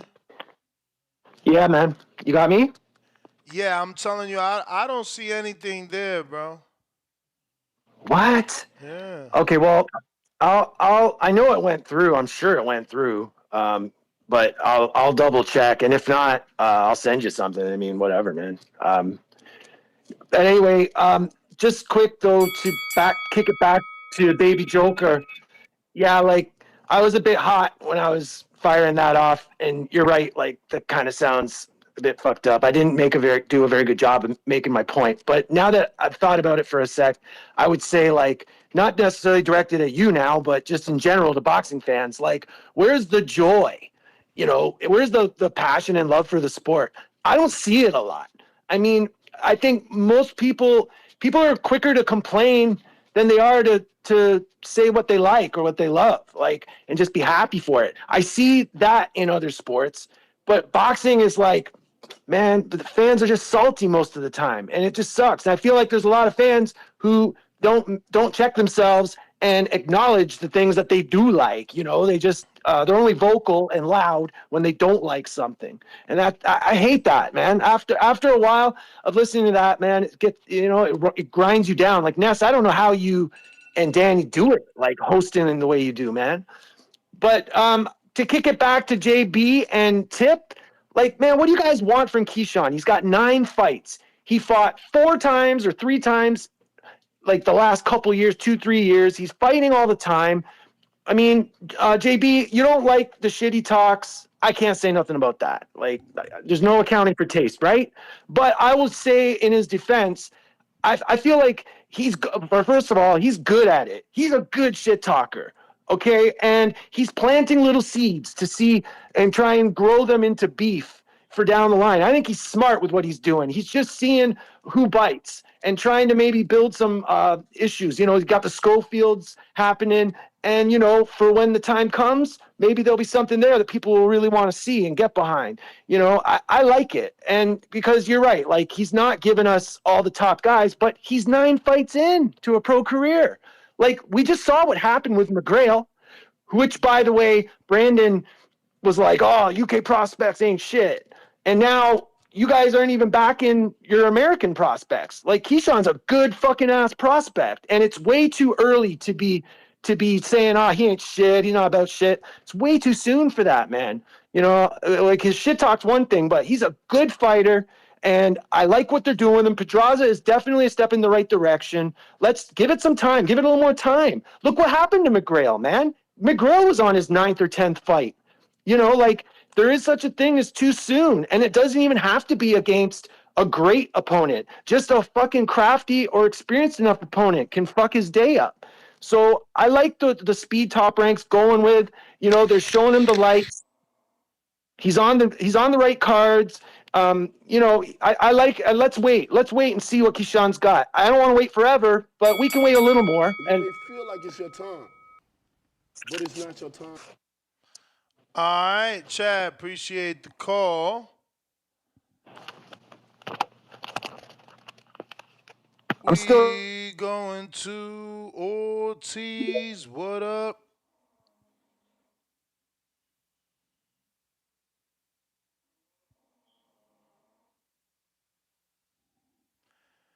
In the meantime, actually, let me correct that. So, Tip, James was saying, Tip, I can argue you right now and tell you why Schofield versus Davis is a Tulsa fight now.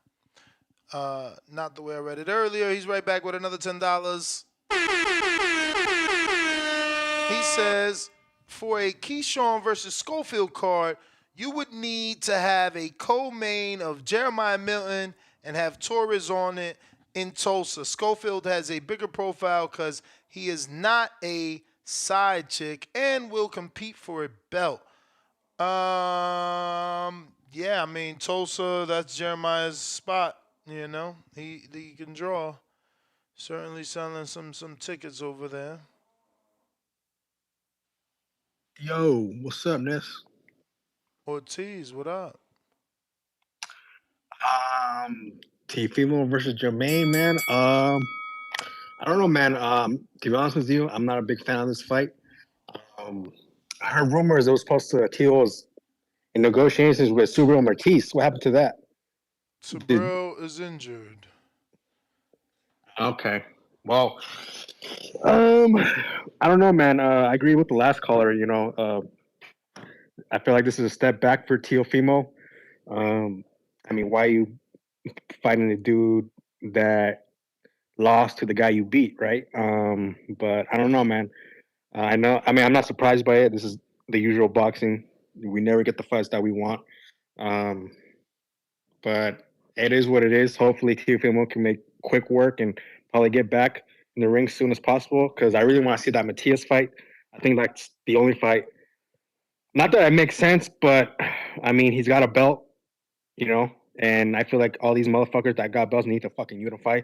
I'm tired of these motherfuckers not fighting like the best of the best. I mean, come on, man. We had a good 2023. Let's not like take a step backwards. Let's just keep on like making it great, the sport great. I was trying to get my 2 cents in with the Anthony Joshua fight.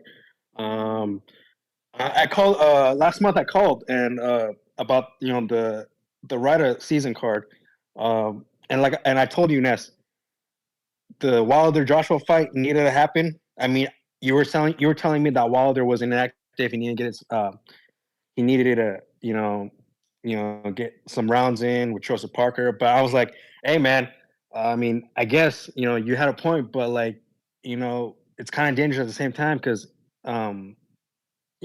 it's possible that Wilder could, or one of these fighters can lose, and what ended up happening, Wilder lost, and we didn't get the fight with Joshua. Hopefully this doesn't happen with Teo that he loses with freaking Ortiz. I think Teo will beat Jamaine Ortiz, but there's always that what if he loses and then we don't get the big fights that we want and she gets spoiled. But fuck, I mean I'm pretty sure Teofimo is not Wilder. He's not gonna lose to Jamaine. I mean, yeah, I think he won't lose to Ortiz, but hey, we'll see. As far as the co-main event, Davis versus Pedraza, not a big fan of that either. I mean, hopefully Davis just makes quick work of Pedraza, and after that, he needs to like fight someone like not like he needs to fight someone real, like not someone on the stretch. I mean, I don't know who Keyshawn fought his last fight, but I'm pretty sure it wasn't. I'm pretty sure it wasn't like a top guy, or wasn't it the dude that lost to fucking Broly? Wasn't that his last fight? Marinas? You get no, was it Oh, Yigit? I'm Yigit. thinking of No, Yigit. no, he fought the European guy after Yigit. Oh, gotcha. Well, he just needs to fight someone like on the come up. That's the bell, champ. Capicu, what it do?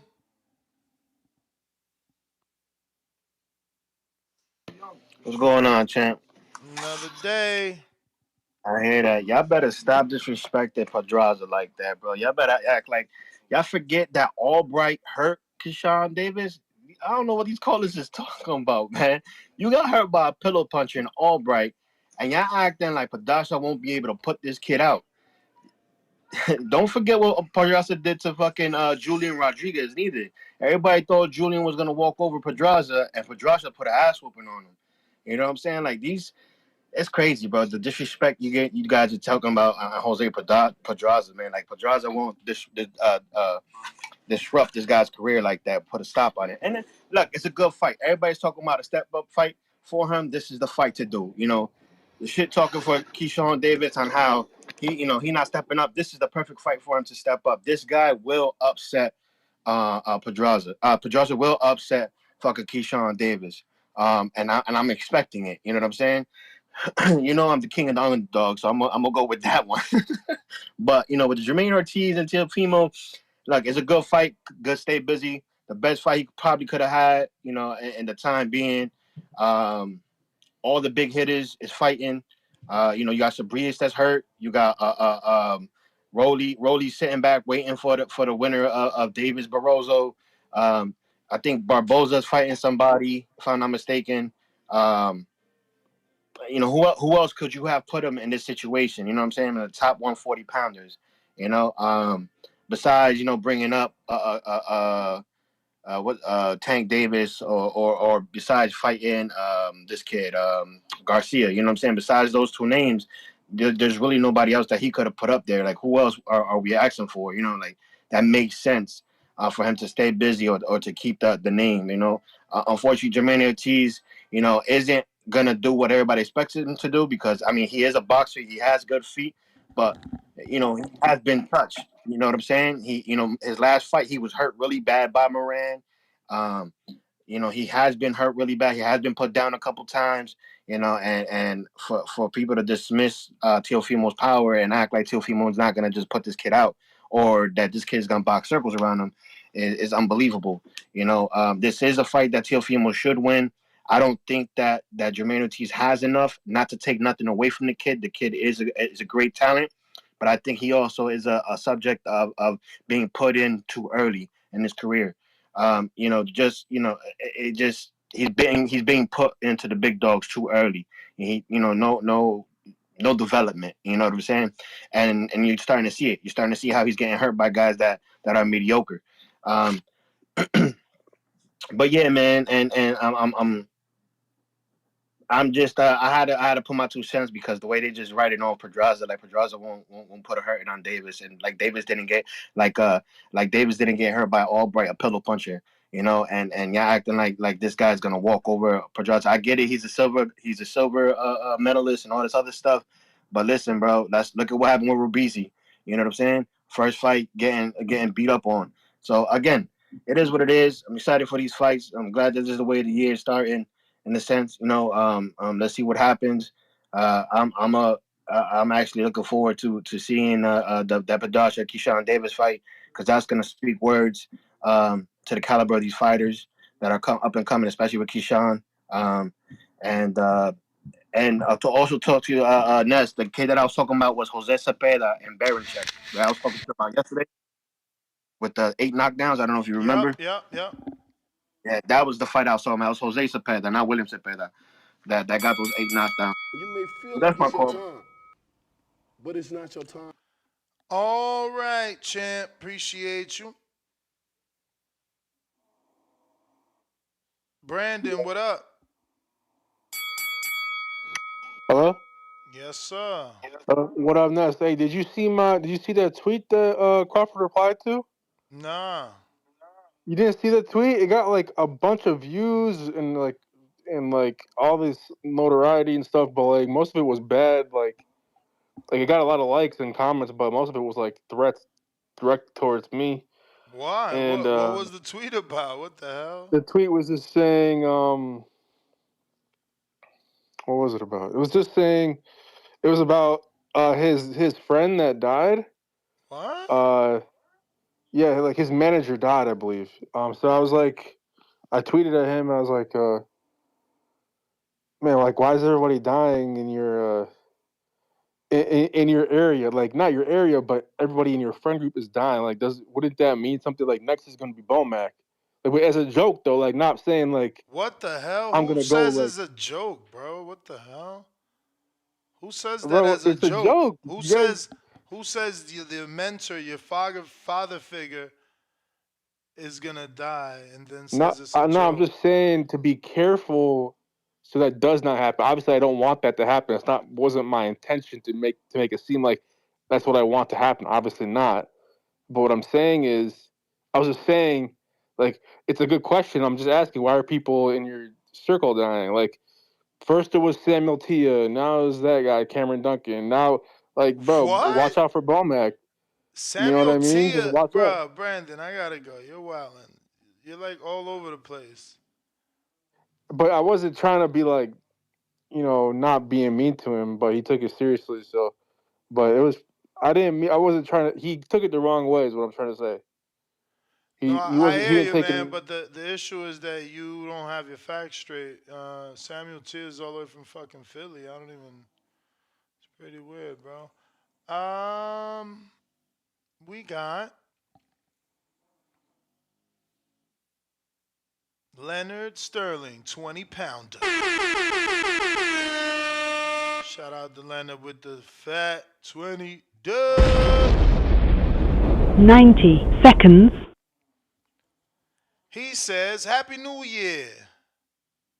Just come in from work listening to some TBV before getting some sleep. I was flicking around during the holiday period. There is a I don't know what word is trying to I get okay, there is some awful YouTube channel around. 60 seconds. You're one of the better few out here. Hope you get to 200K in 2024. You may feel like it's Leonard, your time, appreciate you, man. but it's not your time. I really appreciate you though, because you comment on all our live streams, post stream, and then you comment on some of our uploaded videos. So that's pretty cool. Plus, you always help me with a lot of UK information. You're highly knowledgeable on your UK boxing, obviously. We got Chad with the $5 counter that says previous counter. Thanks, Ness. Thank you, champ. What do we got? 10 seconds.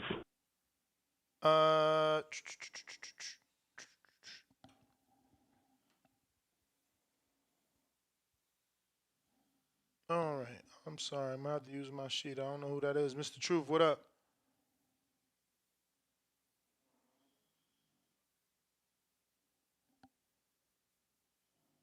Hello. Here. Yo, shout out TPV. I'm happy to call in. Yeah, I hear a lot of hate, man. I don't know why people are shitting on these up and coming fighters like Jamaine Ortiz and Keyshawn Davis. Feel me? I do think that Keyshawn he looked a little lackluster in his last fight. Albright did hurt him. I was concerned, but with this is a little step up, and he gonna show us something. I hope he shows us something because if he don't if he makes this fight with Pedraza look too competitive, I'm gonna be concerned for his future. But because he talks a lot of shit, and I'm gonna need him to back it up. DMV area, show us something. On to the next fight. Richardson Hitchens. You feel me? I was arguing with the UK niggas the other day, going back and forth. He about to show. He about to put a boxing lesson on my Jack Catterall. You feel me? He's a good little boxer. Got a little nice little jab. He's a southpaw. Got some pop on him. But Richardson Hitchens, the uncrowned king on 140. He's stepping. He gonna show. He gonna the range, the distance, the jab gonna be missing after the fourth round. I'm telling you. You feel me? I got a bet waiting on Timbo's heavy bag butch. I'm on to the next fight. What's Tio and what Ortiz? I think people need to give Ortiz a little bit more credit. Put up a decent fight, more than what people thought he was going to do against. Even though I am concerned about him gassing out in the later rounds, but what's important is the key to this fight is Bill Haney. You feel me? Although Ortiz may not feel me, some of y'all may not be impressed what Ortiz have shown based on his resume. Uh, at the end of the day, you feel me? Bill Haney can give him the tips to coach him toward beating Tio. You do know Tio's faults from fighting Devin in the amateurs. Didn't they fight in the amateurs? Tio and Tio, who? Tio and Devin. Oh, yeah. Yeah. So he knows a little of his flaws. He knows Gordo. He know who the fuck Gordo is. So I'm hoping they can get the conditioning up to show us something at 140. Although I do think that is this his first fight at 140? Would he get a tune up? What was that? A catch weight, a tune up? Who? Ortiz. Yeah, he got a catch weight tune up, but I'm trying not to use the word tune up. I was told that it is offensive. Yeah. That's why I'm like, you feel me? Don't hope hard to give him more credit. Well, he got a catch rate preparation fight. I do think we should have seen him against at least one more fighter at 140, maybe a Barboza or something like that. You just feel me? throw those two because Barboza been chasing Tio for the longest. Let's not forget when Tio first got to 140, he was ducking Barboza, hiding behind what's his name? Who was he hiding behind? Get me away from that bum. You feel me? And Barboza was looking for him. But anyway, I think Tio's going if Ortiz don't got the gas tank, Tio's gonna put on a masterclass, and it will be a competitive fight for the first maybe 6 rounds. But yeah, that's all I got for that fight. And who else do we got? Sean, I went over Keyshawn and Pedraza, Richardson Hitchens and Catterall. Who else we got? What do you mean? Because Hitchison, Richardson, No, and Catterall is not on the TO card. no. I'm just talking about. I'm just naming upcoming fights that's coming up. Oh, I mean, we were just talking to Ortiz, and the whole card got announced. Okay. You happy about Abdullah Mason getting that 8 rounder after all that shit you was talking? Of course, they heard me. So I told Hey, you, our voice is powerful. you feel me? The boxing guys deliver. You feel me? Go on. Is it Seven, is seven the straight, is man. the It was is the time, fighter he bro. going against is Step Up? I mean, he's undefeated. I had Googled him. Let me see what came up. Benjamin, he is from Fort Worth, Texas. He looks like he could be Mexican. He's got 3 draws. His last fight is a draw to Dante Strayhorn.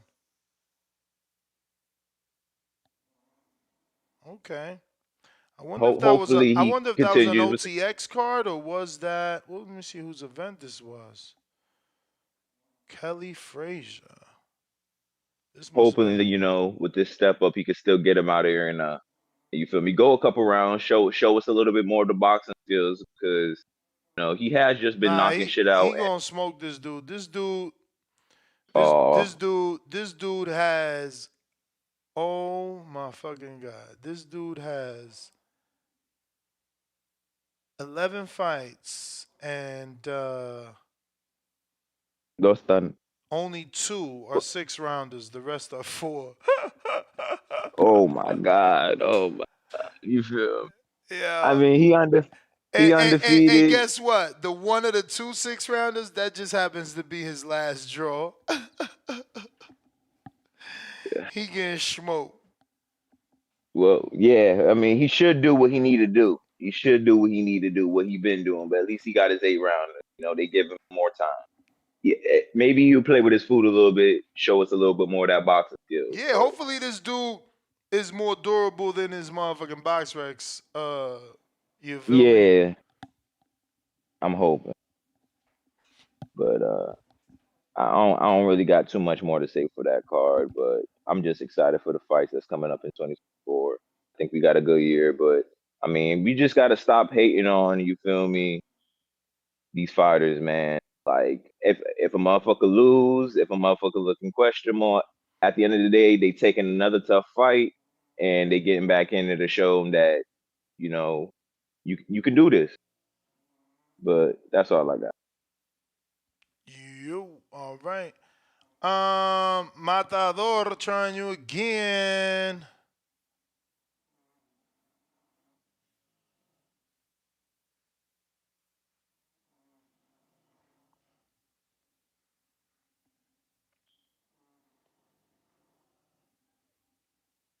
You check, champ, champ, champ. Jump out, jump back in. We gonna try and wait for you while we waiting for him. Go ahead and hit that thumbs up. Let me get some love over here on the thumbs up.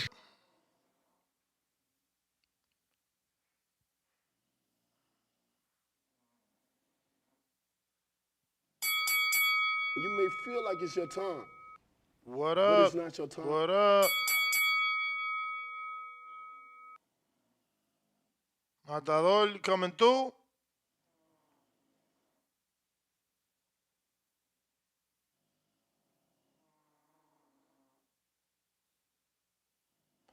All right, David in Bethlehem. You, You. what's goody? What up? Chilling, chilling. I ain't calling in a minute, but I've definitely been listening. So, Pedraza and Boricua Pedraza is gonna get smoked. Keyshawn been in the, already know Keyshawn in there training with Shakur. He training with, even though Shakur did a lackluster performance the last time, we still Shakur. He in the gym with Crawford. He gonna smoke Pedraza, man. I give it no longer than 6 rounds. Keyshawn won't stop him. And everybody better stop sleeping on this Jamaine Ortiz versus Teofimo fight, man. Jamaine gave Lomachenko a fight that could have been a draw, and some people say he won. So, and also, Teofimo been in there with both their performances. Yo, but being from Bethlehem, what you thought of the Adorno fight? Well, I'm from Trenton. I just live in Bethlehem, so let's get that right. Even worse, But Trenton's Ordonio, closer. Trenton's even closer to the Adornos. Ordonio, I mean, I respect him. I think I met him one time at the barbershop. Cool dude and everything, but he not it. So you didn't think he beat Jamaine even though he dropped him twice in a 10-round fight? Or you didn't remember? I'm just bringing it up because Keem brought it up, and it's a good stat. You know what I mean? People seem to forget that. That is a good stat. Yeah, that is a good stat. That is a good stat, and I did forget about it. So I have to watch that fight over again. So I can't make Now it's like I told Keem, I think that was fight. his first time stepping up. Right, but then.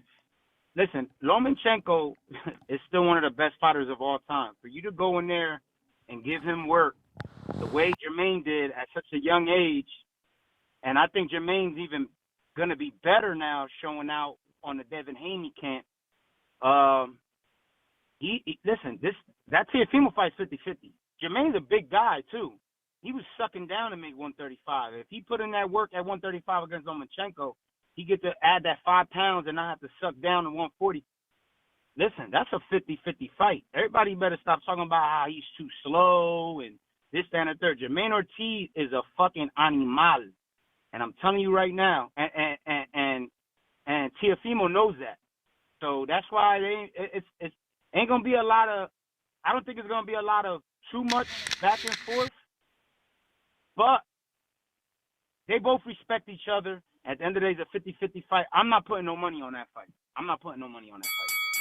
You may feel like it's your time, but it's not your time. Ness, you already know. I fucks with you.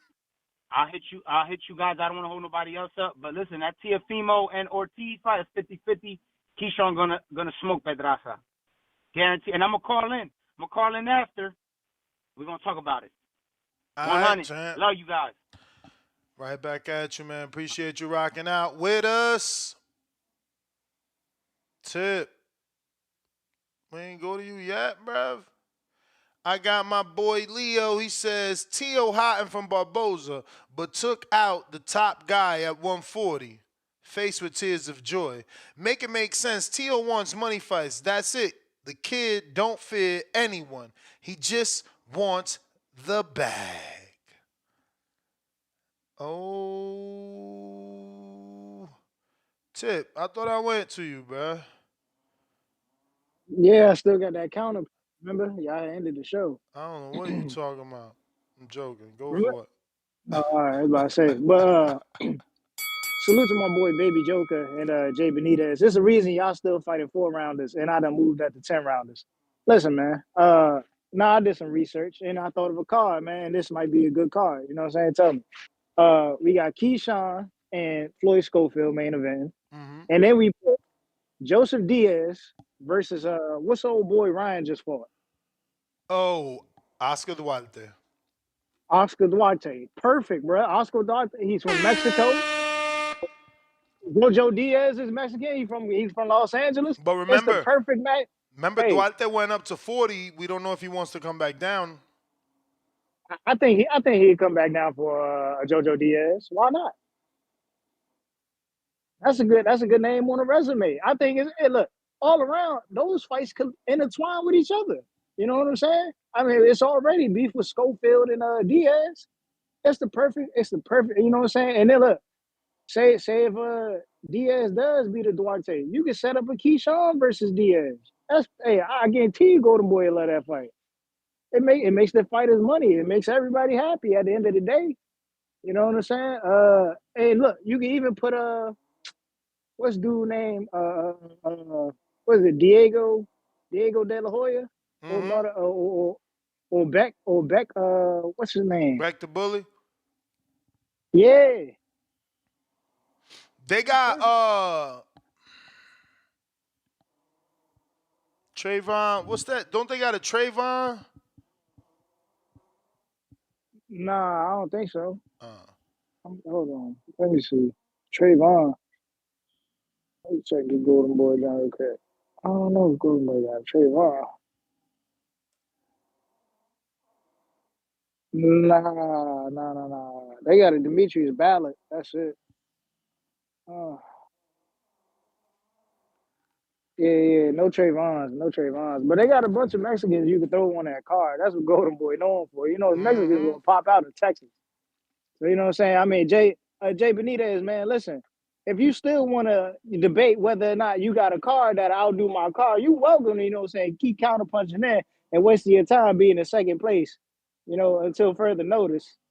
Keep fighting them 4 rounders, my boy. You gonna get there. And look, Baby Joker, bro, fighting on YouTube, Yo, man, yo, ain't even no yo, fully yo, entertaining. yo, yo. Tristan, their heavyweight, is from Texas, Duncanville, Texas. Okay, that's perfect. Matter of fact, hey, look, Ness, even better, you could throw Ryan Brother on the card. You know, I like Victor Morales too. He not from Texas. He from Vancouver, but he had a really good showing his last fight out. I think his last 2 fights, matter of fact. You may feel like it's your time, And he's but it's not your Mexican time. American. I throw Ryan's brother on the card just for the notoriety. He had 2 fun fights. He beat up Diego De La Hoya, and then he had a bloody fight with Edwin Palomares, but he was like, putting hands on him. Champ, bell time, got to go to this day. Looks like I got to everybody. Hit that thumbs up. Future, present, past is going to help with the visibility of the show. We right back at you tomorrow morning with another one. If you on the landline, you got to hit that one button, bruv. That's why we ain't go to you, or ma'am, bruv or ma'am. That's why we ain't go to you. You ain't hit that. You ain't hit that one. You just chilling, listening, and that's all good. But for the future, you do have to hit the one. Speaking of the future, in the future, we're going to have some interviews. And if you're a member or a Patreon, right on patreon.com/The Boxing Voice, or right here at youtube.com/The Boxing Voice /community. So we're going to have Hot Rod on the show, and his name, nobody can pronounce, but we all know he fought Better Beef, and I think even Bivol, right?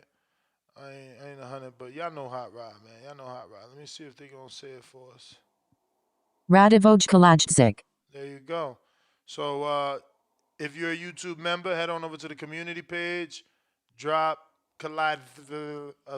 just drop it in here. Come into the comment section, say, hey, my name is Ness from the Dominican Republic, and this is my question. Then we're going to have Charlie Sheehy. He's also on this Jamaine Ortiz card. We're going to have him Wednesday. So come and drop your questions. 2 people already took advantage. We're going to have Elvis Rodriguez tomorrow morning. So, jump in there and drop him a question. 7 people took advantage. This was actually for today. We already interviewed Hitchens on the show, but I had my New York City correspondent hit up the gym. So 5 of you got a chance to ask Hitchens and his trainer, Lenny, questions. We had Liana on today. 5 of you took advantage of that. So definitely come on over and frequent. Also, there's a Michael Safara deep in here. I don't know that I'm going to repost it. That interview got rescheduled. He's coming on soon, like next Tuesday at 4:30 p.m. Pacific Standard Time. So you got time to go scrolling and find it. and drop him a question. Michael Safada is the #1 WBA rank and in line for the Laura fight. So if you're a member or a Patreon, remember, any guest I get, you get to ask them a question as a show of appreciation for showing your support to the channel, helping me keep the lights on, helping me, you know what I'm saying, do what we do over here. Days, Wagwan.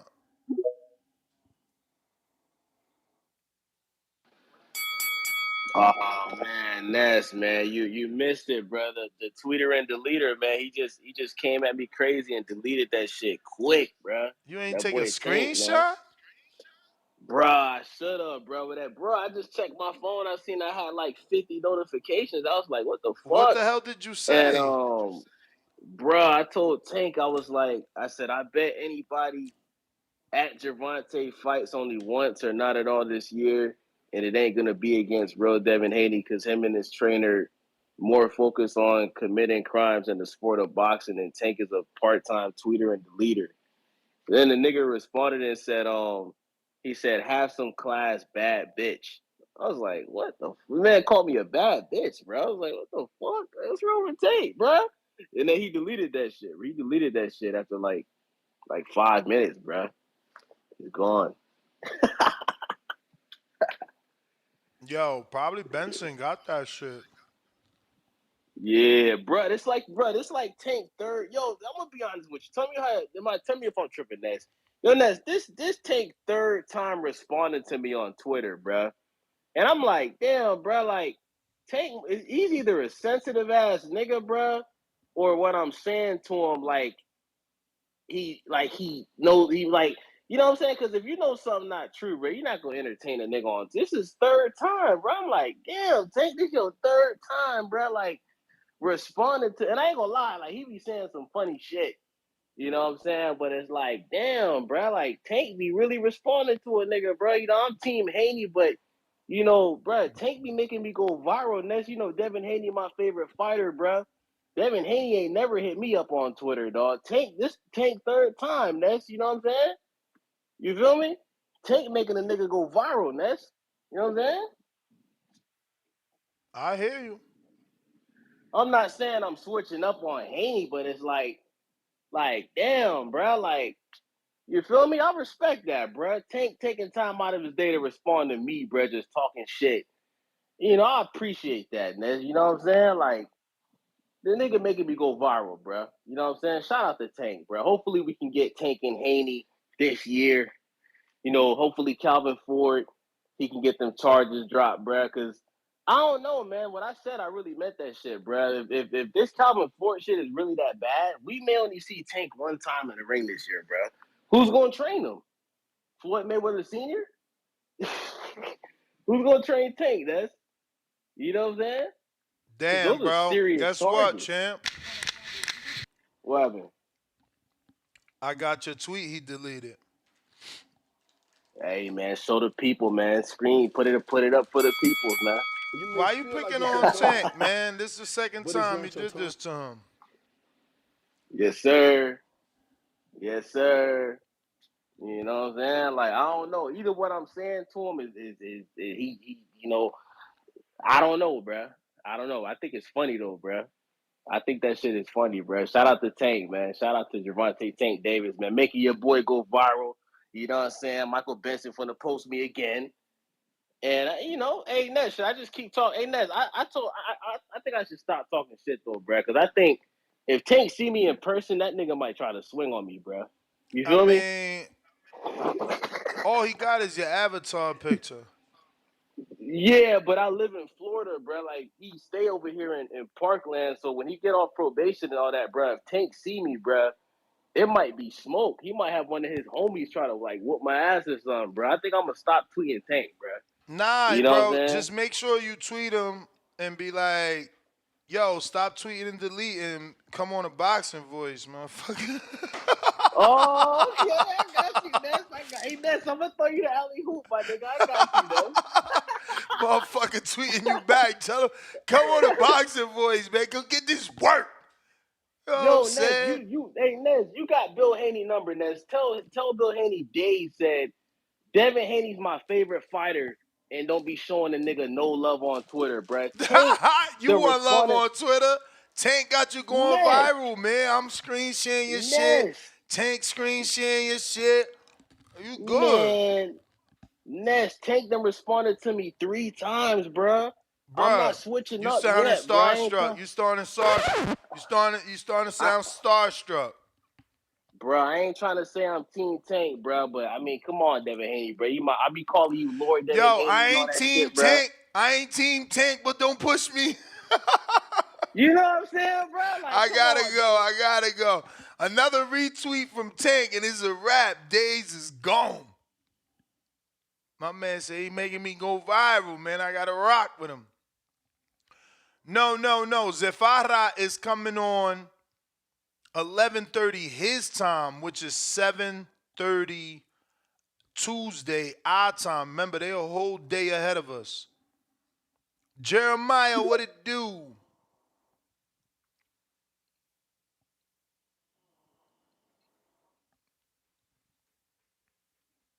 Jeremiah.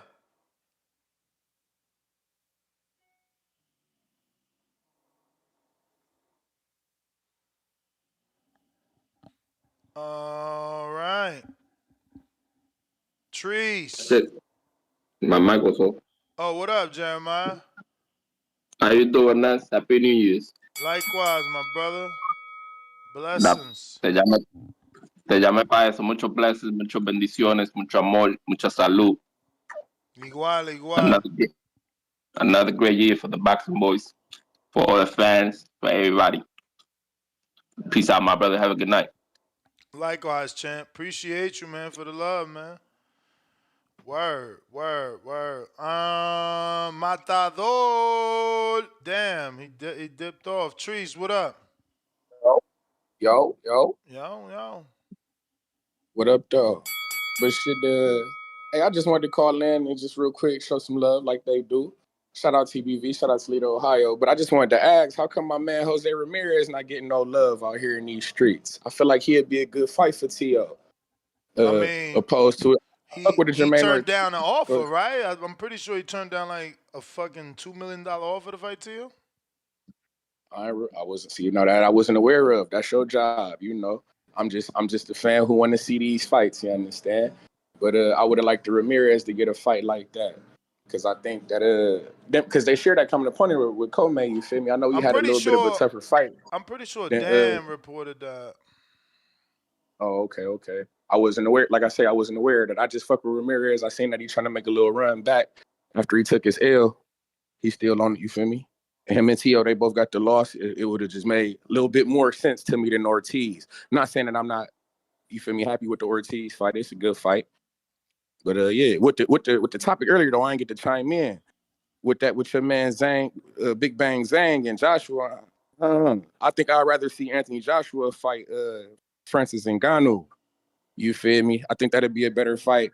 And then I would like Keyshawn Davis to have got that Maxie Hughes fight. That would have been better suited for him, I think. Jose Pedraza, I get it, he a former champ, but shit, he just been looking a little bit more worn torn, if that makes sense. But Maxie Hughes put up a good fight in his last fight, and it was against Cambosis. I just think Maxie Hughes would have been his time, and he deserved another opportunity. You feel me? So I don't know. But shout out TBV, shout out Toledo, Ohio. I just wanted to get your thoughts on that, man. Y'all be cool, man.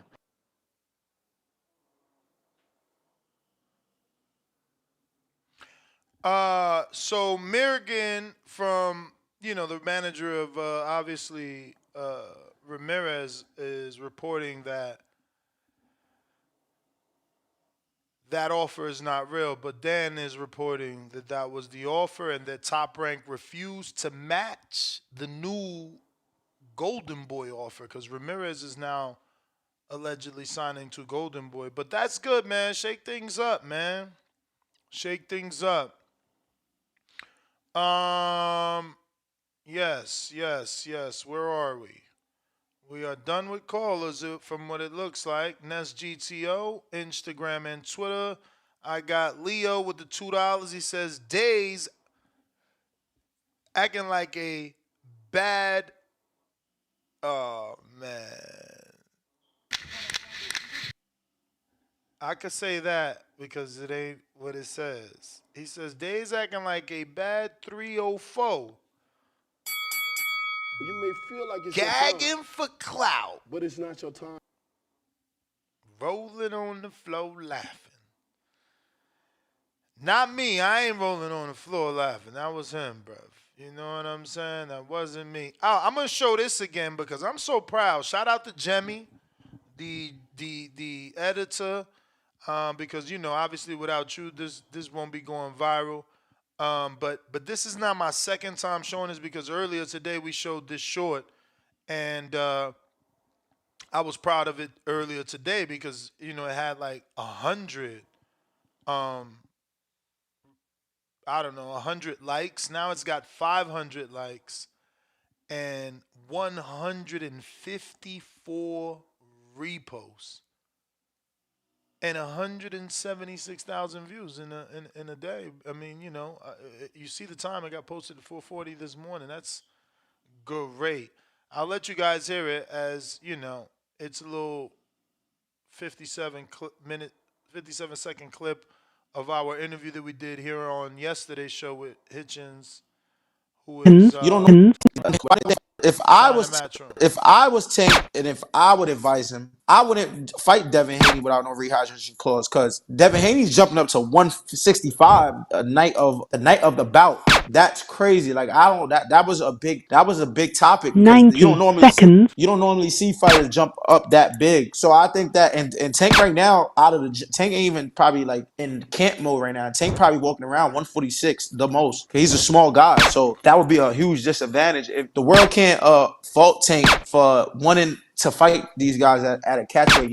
That's my friend, but also the reality of it, this is a guy that's really coming up from 130. You know what I'm saying? Coming up from 130 and fighting guys like Devin, guys like Brian Dar, they're bigger than him. So I don't think that he should jump into a fight with Devin without some type of clause or something because Floyd Mayweather can make a 23-year-old kid like Canelo fight at a catchweight. Why can't it be on an even playing field when it comes to Devin and Tank? If I was Tank and if I would have... So that's doing well. Shout out to the team. Appreciate everybody's hard work. We gonna make it. Listen, don't forget I need you to subscribe. We're trying to get to the goal of 1 million, but it's one step at a time. We had 187,257. So do us a favor, man. Tell a friend to tell a friend, man. We really need the support. We would love to see, the goal of 1 million one day. But we can only get there one subscriber at a time. And until the next time, arrivederci.